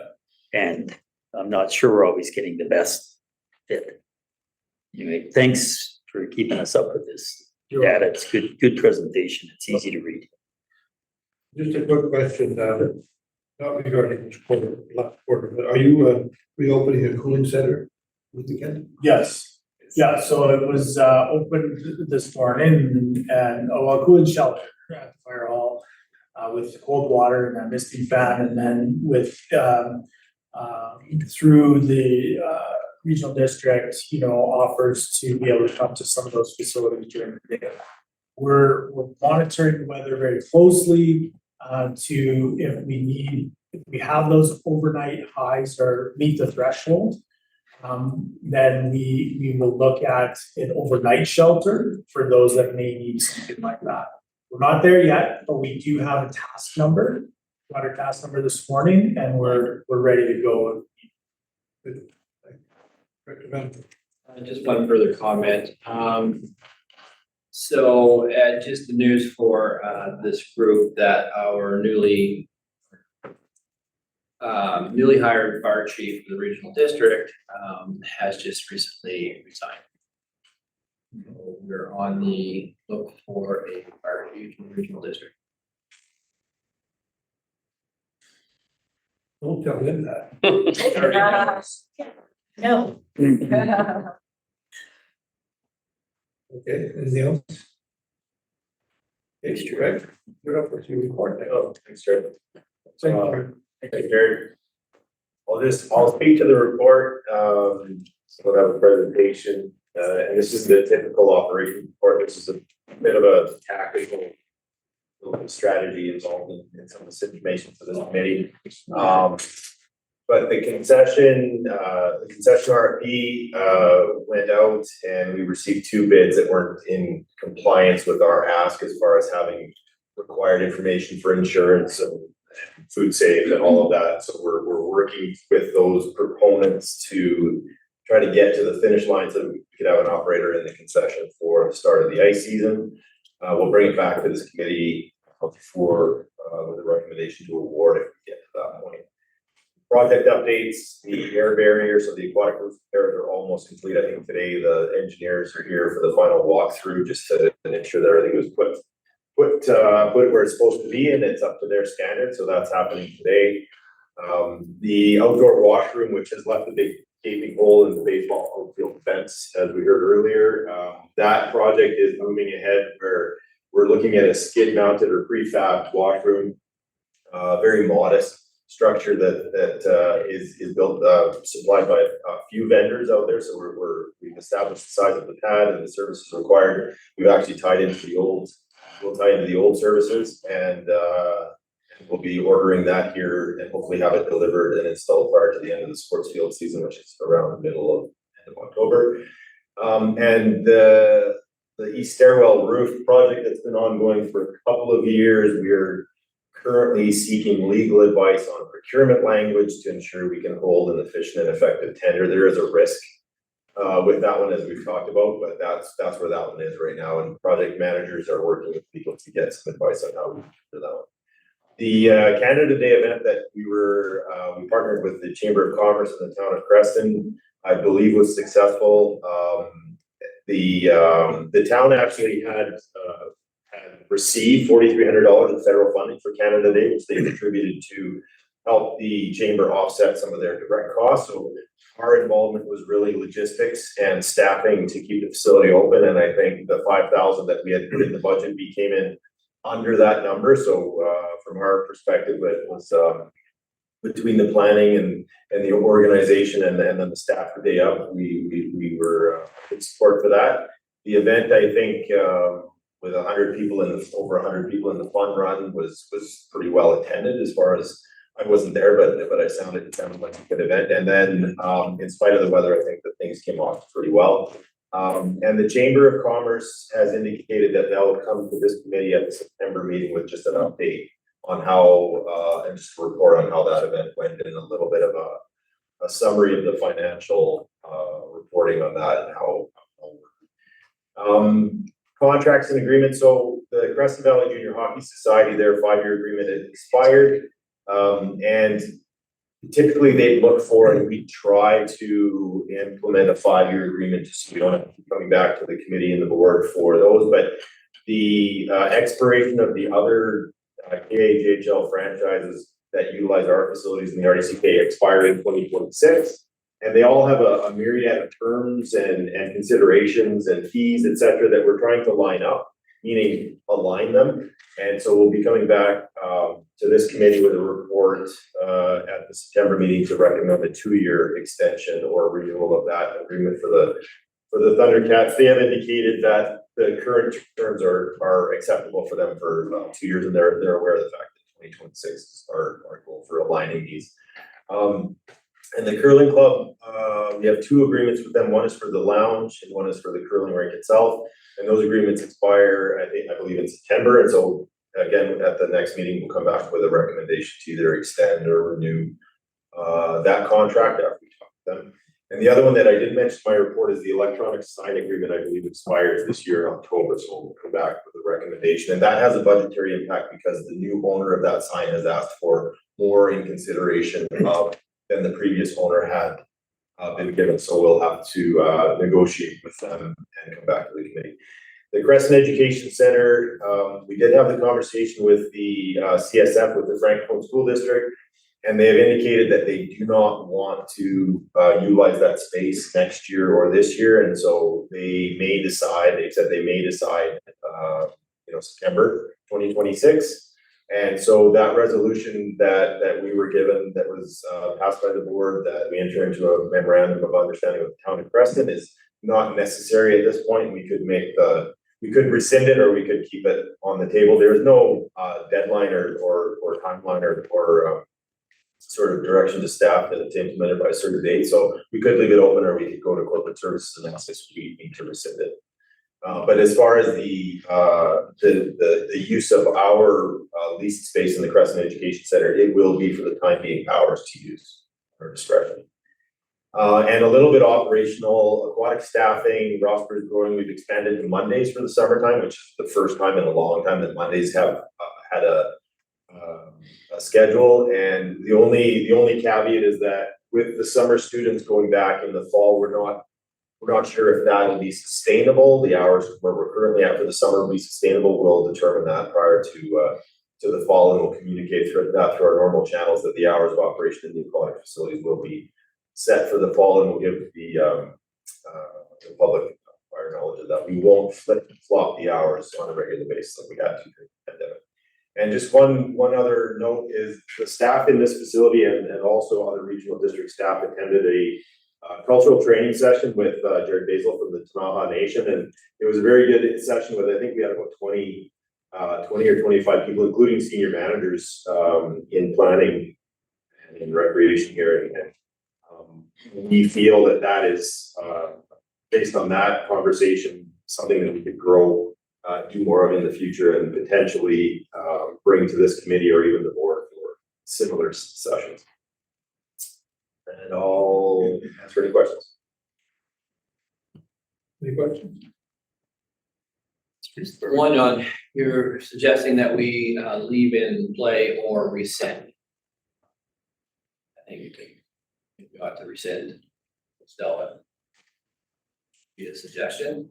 And secondly, on the First Nations cultural opportunities, I, for one, would appreciate the opportunity to be able to participate and observe or participate in those sorts of things. So I would throw that out there for consideration, so that I'm on the same level of understanding as staff is, which I think is important in this world. Those are my comments. Okay, we'll rescind that resolution of the board. Chair, I don't know how long it'll take. I mean, September 2026 is a ways away, but it's possible it could take many, many months for them to even formulate what they want to do to set up a school in a Francophone school in the Creston Ed Center. So it doesn't hurt to leave it on the books for now, but maybe just flag it to revisit it. So it's not on the books for 2 years necessarily. Could we flag it, not rescind it today, but flag it maybe for sometime during budget discussion? Because the budget discussion, we should be thinking about the cost and use of that space. And maybe then rescind it if it looks like there's no action gonna happen with this. So I'm fine with that, but I don't like leaving things on work plans, because that is our problem. We have these work plans that are massive and they get lost, and then we're wondering what the heck's going on. So cutting things up or dealing with things immediately is probably the prudent way to go. I agree that perhaps the budget season is the appropriate time, but it must be brought forward at that point in time. We're working pretty hard with our work plans. And so this is just adding more and more layers all the time. So if there's an opportunity to deal with things, we need to have them dealt with. It is my point of view. Chair, could we refer this to either the January or February 2025 meeting, so that we know we can then make that hard decision? If it looks like there's any other budgetary decision around that space in Creston Ed Center, we could also decide on this. Just touch base. Has anything happened? Is it still 2 years away? Just didn't want to be too preemptive. On the other hand, if we just rescind this right now, I can live with that. And we deal with it. I can live with that as well, either way. As long as we flag it, either way, rescind it or flag it for the near term. Do we want to rescind? I would make a motion to rescind. But either way, we have to discuss. Um, You want a second? I'll second it for discussion. Could we ask for both Craig and CEO Horn, Stuart's on the line, if they see any advantage to leaving it open for the short term? Yeah, through the chair, the way this is worded and was specific to the report for the CSF and that, but this is a very general recommendation. And I think that given that the CSF had deferred to maybe 2026 or even late 2025 at the earliest, it doesn't really serve a purpose for us unless we have intention to right now go and negotiate with the town of Creston for other needs, which I don't see anything coming just yet. So I don't anticipate having that need in the near future. So the only time we talk about how we're using that entire space would maybe be a budget. That's the only reason it's on my mind. Is there anything else we haven't thought of? Any other requests we get? We know there's ball fields there. Could there be a budgetary discussion, maybe not with our lease space, but about the Creston Center where this is still being played, but I guess not. It's faint chance that we'd have information by then. Yeah, through the chair, I don't anticipate anything else coming forward. I know that the town had maybe part of this was to talk about maintenance of the sports fields, but we're not in that position right now, so I don't anticipate anything coming before, but it would require us to keep this open. Call the question and all in favor? Sorry, Chair. Yes, go ahead. Sorry, is the motion on the floor to rescind this or to refer it? Rescind. Rescind. And it's referring to the board motion because the committee has no authority to rescind a board motion at this point. So the motion that the board rescind. Correct. Through the chair, it would be a request of the board from this committee to rescind the board motion. We can make that amendment. Hold on it then, is that okay? Okay, we'll do it your way and we'll just have a vote on it. All in favor? Yeah, we'll pick it up again some other day. Sure. Motion's carried, so If the board. then direction to staff to communicate to the society that this isn't an act of bad faith, that we want it off the work plan. That if they come back to us about a Francophone school, we are ready to talk about it. I just don't want them to get the impression we're cutting it out. That's it. Yeah, no, and I think that relationship with CSF, will reach out to them next year I think the budget discussions are in May. Same thing, we'll see where they get to. It was they follow the school district's Budget second. Okay. Very good. All right, we'll move on. Tom Newell has been patiently waiting for the next item. Tom, you were on. Respectfully, Chair, good morning. Thank you. I have a report in front of the committee. The Creston Valley Ball Fair Society has reached out to us to see if we could provide transit support through Creston Valley Transit. As you're likely aware, the fairgrounds used to be located at the Creston District Community Center. It's been moved out to a location on Indian Flats Road. In order to reduce barriers to access the site, they've suggested that perhaps Creston Valley Transit could provide a couple of trips. We've reached out to our operator in the area. It would come at a cost of $840 to provide this service requested. Pardon me? This service be providing service on 2 different days. I believe I've got the times and the dates in the report. The service does have considerable operational savings as a result of a very low snow year. We didn't really have to do much snow removal at all around our bus shelters. We could support this request using those funds. It's well underneath the threshold requiring a budgetary amendment. I thought I would bring this forward to the committee to see if they were supportive of the idea. what we're really looking for here is just an indication of support, for using Creston Valley Transit to, provide this, service to the community. Director Jackman? Thanks. Through the chair to you, Tom. Thanks for this. It seems like pretty minimal cost. The one question I had is if we do a recommendation, I'd maybe like to build in, sort of at an estimated cost of up to $1,000. But the question for you was the 2-hour cycle is not that frequent. Is that kind of been discussed with the Fall Fair Society as being adequate, or are we potentially going to have somebody say, oh no, we want a dedicated bus running continuous loops. We want to see 15-minute, or a 30-minute return. I guess it could be a 30-minute. Have you had that conversation about expectations? Or did we say, yes, we'll support you with transit, that all of a sudden it'll become continuous and maybe be a $5,000 or $10,000 cost? Respectfully through the chair. So what happened is we put the operator and, the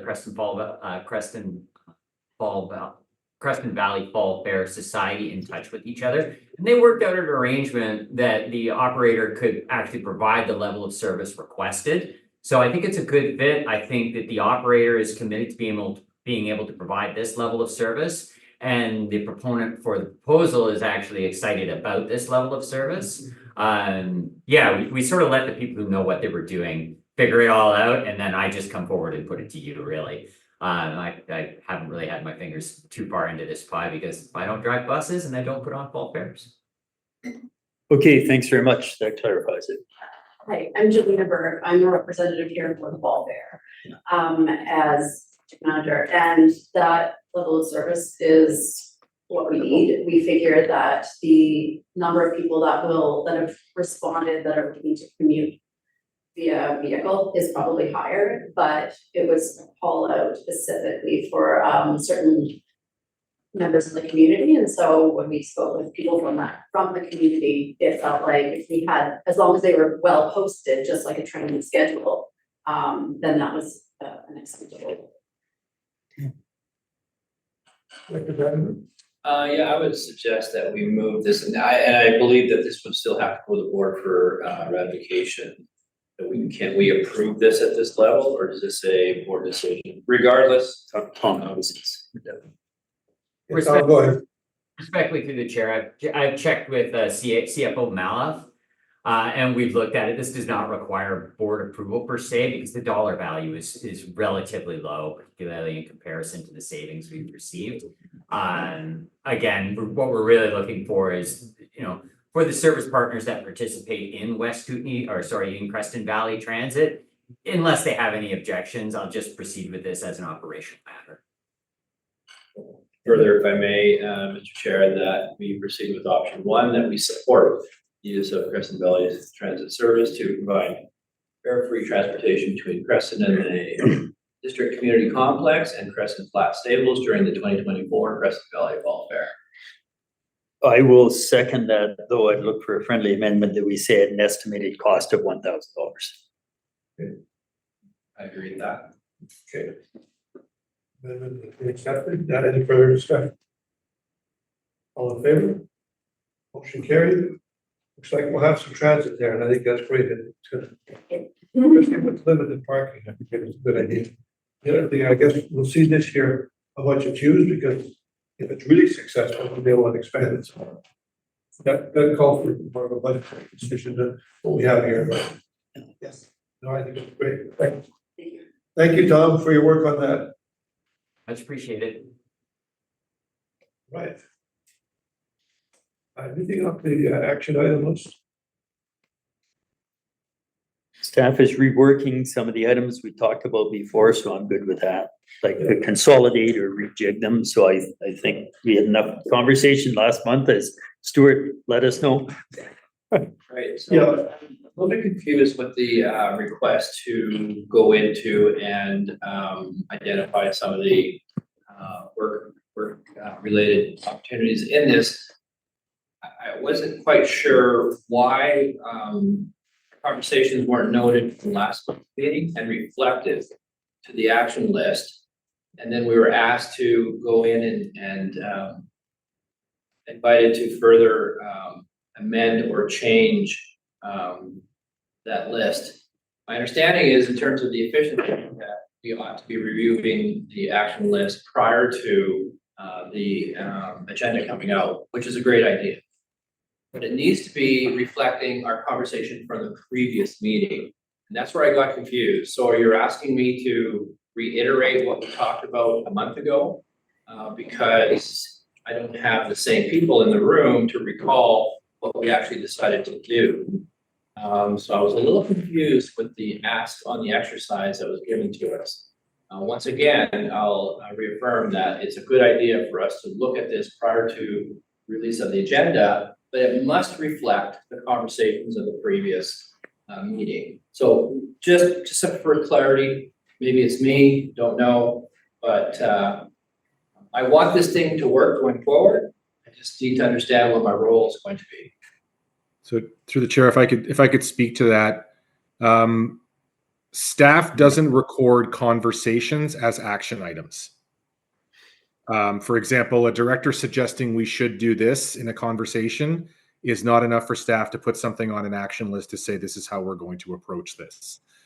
Direction to staff, yes. If there was a direction to staff that might not have been completely caught in a motion, we could definitely include that in there. But conversations, I think we need to be careful what we are recording as staff as direction when it might not have been agreed upon by the entire committee or passed in a formal motion or agreed upon as a direction to staff.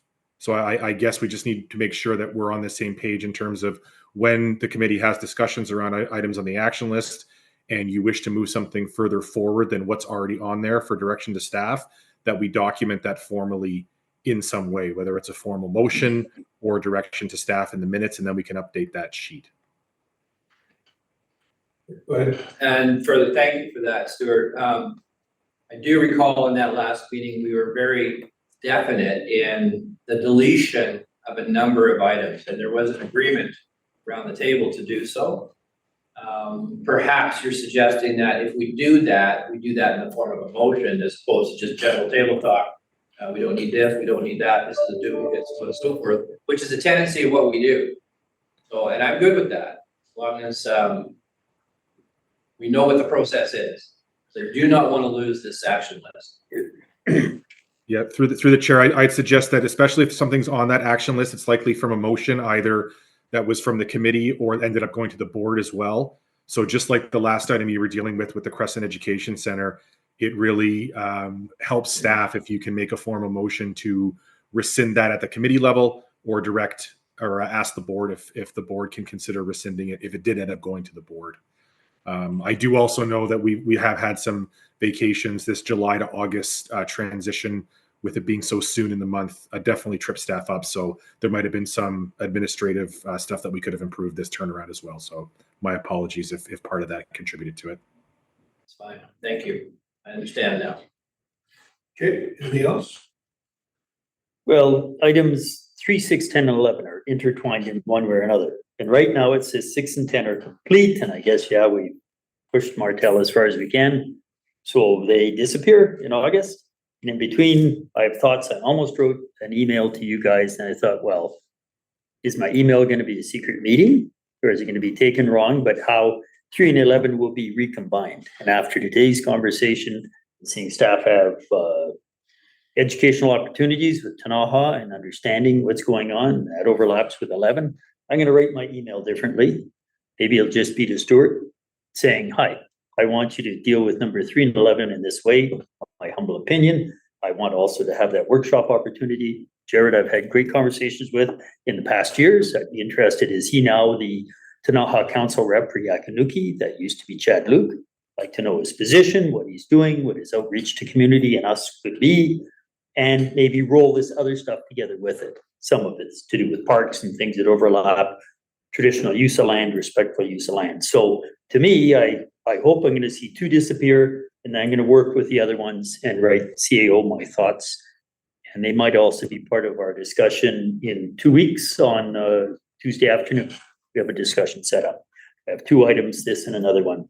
So to me, that's the only way I can deal with this, because if I start writing you guys emails about what I think we should do, that's the secret meeting. You guys don't get to hear how we're dealing with these action items. So I'm a little bit in a jam. So I'm gonna go through our CEO. So further to the process that's just been described, Director Jackman is suggesting that item 2 ought to come off.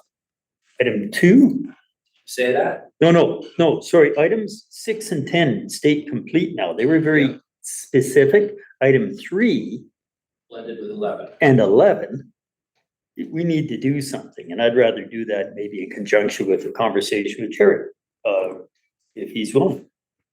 If he's the contact doing the outreach and understanding of Ktunaxa culture and traditional values, then let's maybe put those together. So I'd make a motion that, if I made that item 6 and 10 come off work plan. If this is what the process is, let's be very crystal clear about it. No, sorry, through the chair. If we've marked it as complete, staff's taken it to the end and it doesn't need a motion to come off. I thought Director Vandenberg, you were referring to items that you didn't want to move any further based on the work plan volume. But if something's marked complete, we don't need to pull things off. The way that we're treating this sheet is you will see it complete in 1 month and then it will disappear the next month, much like the quarterly report where we mark items as complete so the board can see it 1 month and then the next month it comes off. And further to that, and that was my understanding, but I see that it has not happened. Yeah, one of them is That's complete. why I'm trying to figure out what is the least way of getting the accomplished work necessary done. I agree with that. Once we acknowledge it is complete, it ought not to fall over. But it is, so I'm trying to clean things up. All I'm trying to do. I think a little bit of this is just the transition of the coordinators, because there was a little bit of confusion on the action list. So this direction and I'm finding very helpful. Okay. Right. So then to my colleague, is there an opportunity and a motion to blend 3 and 11 together? It's not a complete item. They're related items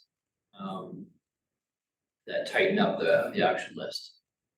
If I might, Chair, I kind of want to express to Stuart my thoughts on how to best manage this. That we get our educational update or understanding at Kanuki and or Ktunaxa understand where our staff think that we are able to go with these 2 items, 3 and 11, and that we have a agenda item so everybody can see it a month from now. And then have maybe 5-minute conversation saying, yep, that's a clear, excellent direction to go. Let's consolidate that action into 1 item. That we will have a meeting, and the purposes of this meeting will be a 2-way conversation with educational components, whatever that's going to say, around temporary use and or traditional use and around society's use of water access, that kind of thing. That's what I'm thinking. Just have a conversation that'll capture all those. But I'd rather maybe put it to Stuart and say, would staff be ready to speak to this at August? And then we would then have much more clear direction saying, go to Ktunaxa and Yakanuki and ask for this meeting, this session, whatever.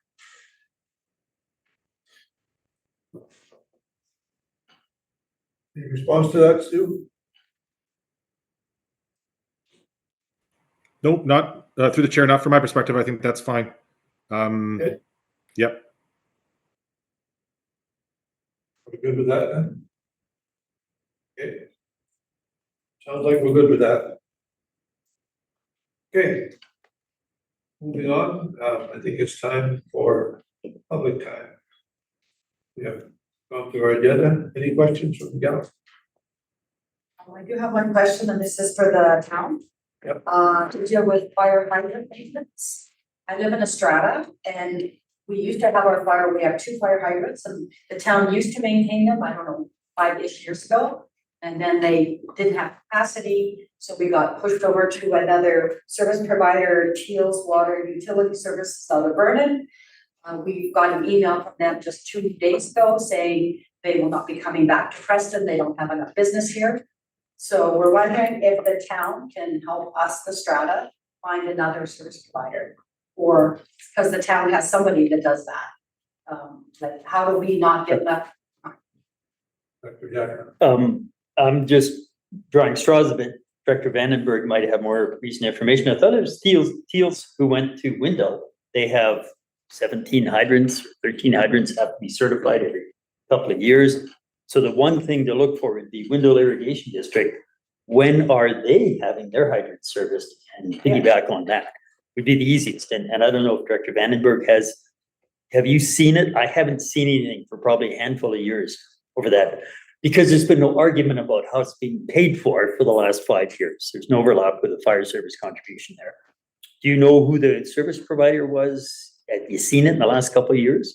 Currently, Wendell Irrigation is doing the maintenance on their hydrants, They have to be certified every so many years. and it's by the certified operator. Yeah.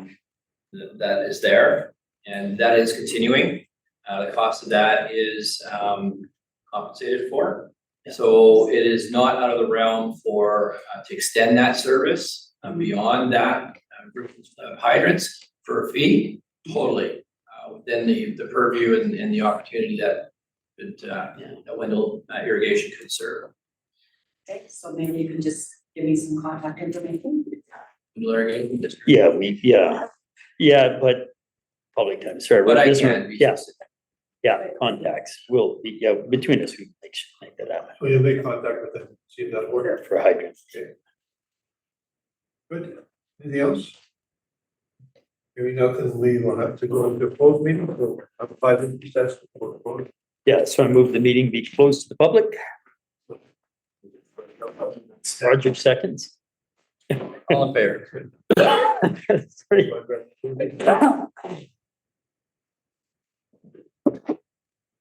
Want to stay? Sure. Yeah, we'll get your freedom of the floor.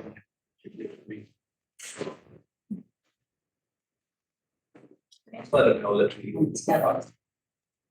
Okay, great, thank you.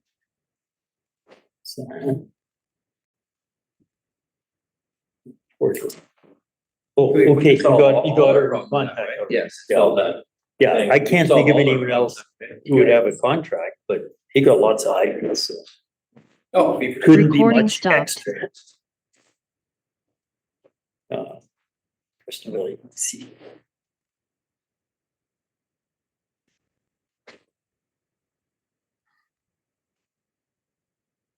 Now, move that we recess and reconvene in camera. Oh, to who's on the meeting still? Yeah. How do you put them up? No, I don't have. Well, Stuart would know who should stay. Yeah. Okay. Public is still there, you'd have to remove them. Tricia, it's up to. Is Craig coming back? Stays in, Gary's in, I will. Mark Pro would stay. iPhone is Mark. That's great right now. Yep, He's right here. he stays. He's not, you can't, you're on the iPhone, Mark? Are you on the iPhone? Looks like you are. Yeah, he is. You can see his. Just. I've just lost all video. I'm just gonna log off quickly and log back in, Robin. And then public has to go. And yes, for clarity, Mark is the iPhone. We like Yeah, you would- Stuart are having video issues. Tom is out and Mark in here would be out. Okay, thanks. Yeah, just hang on a second, Tricia.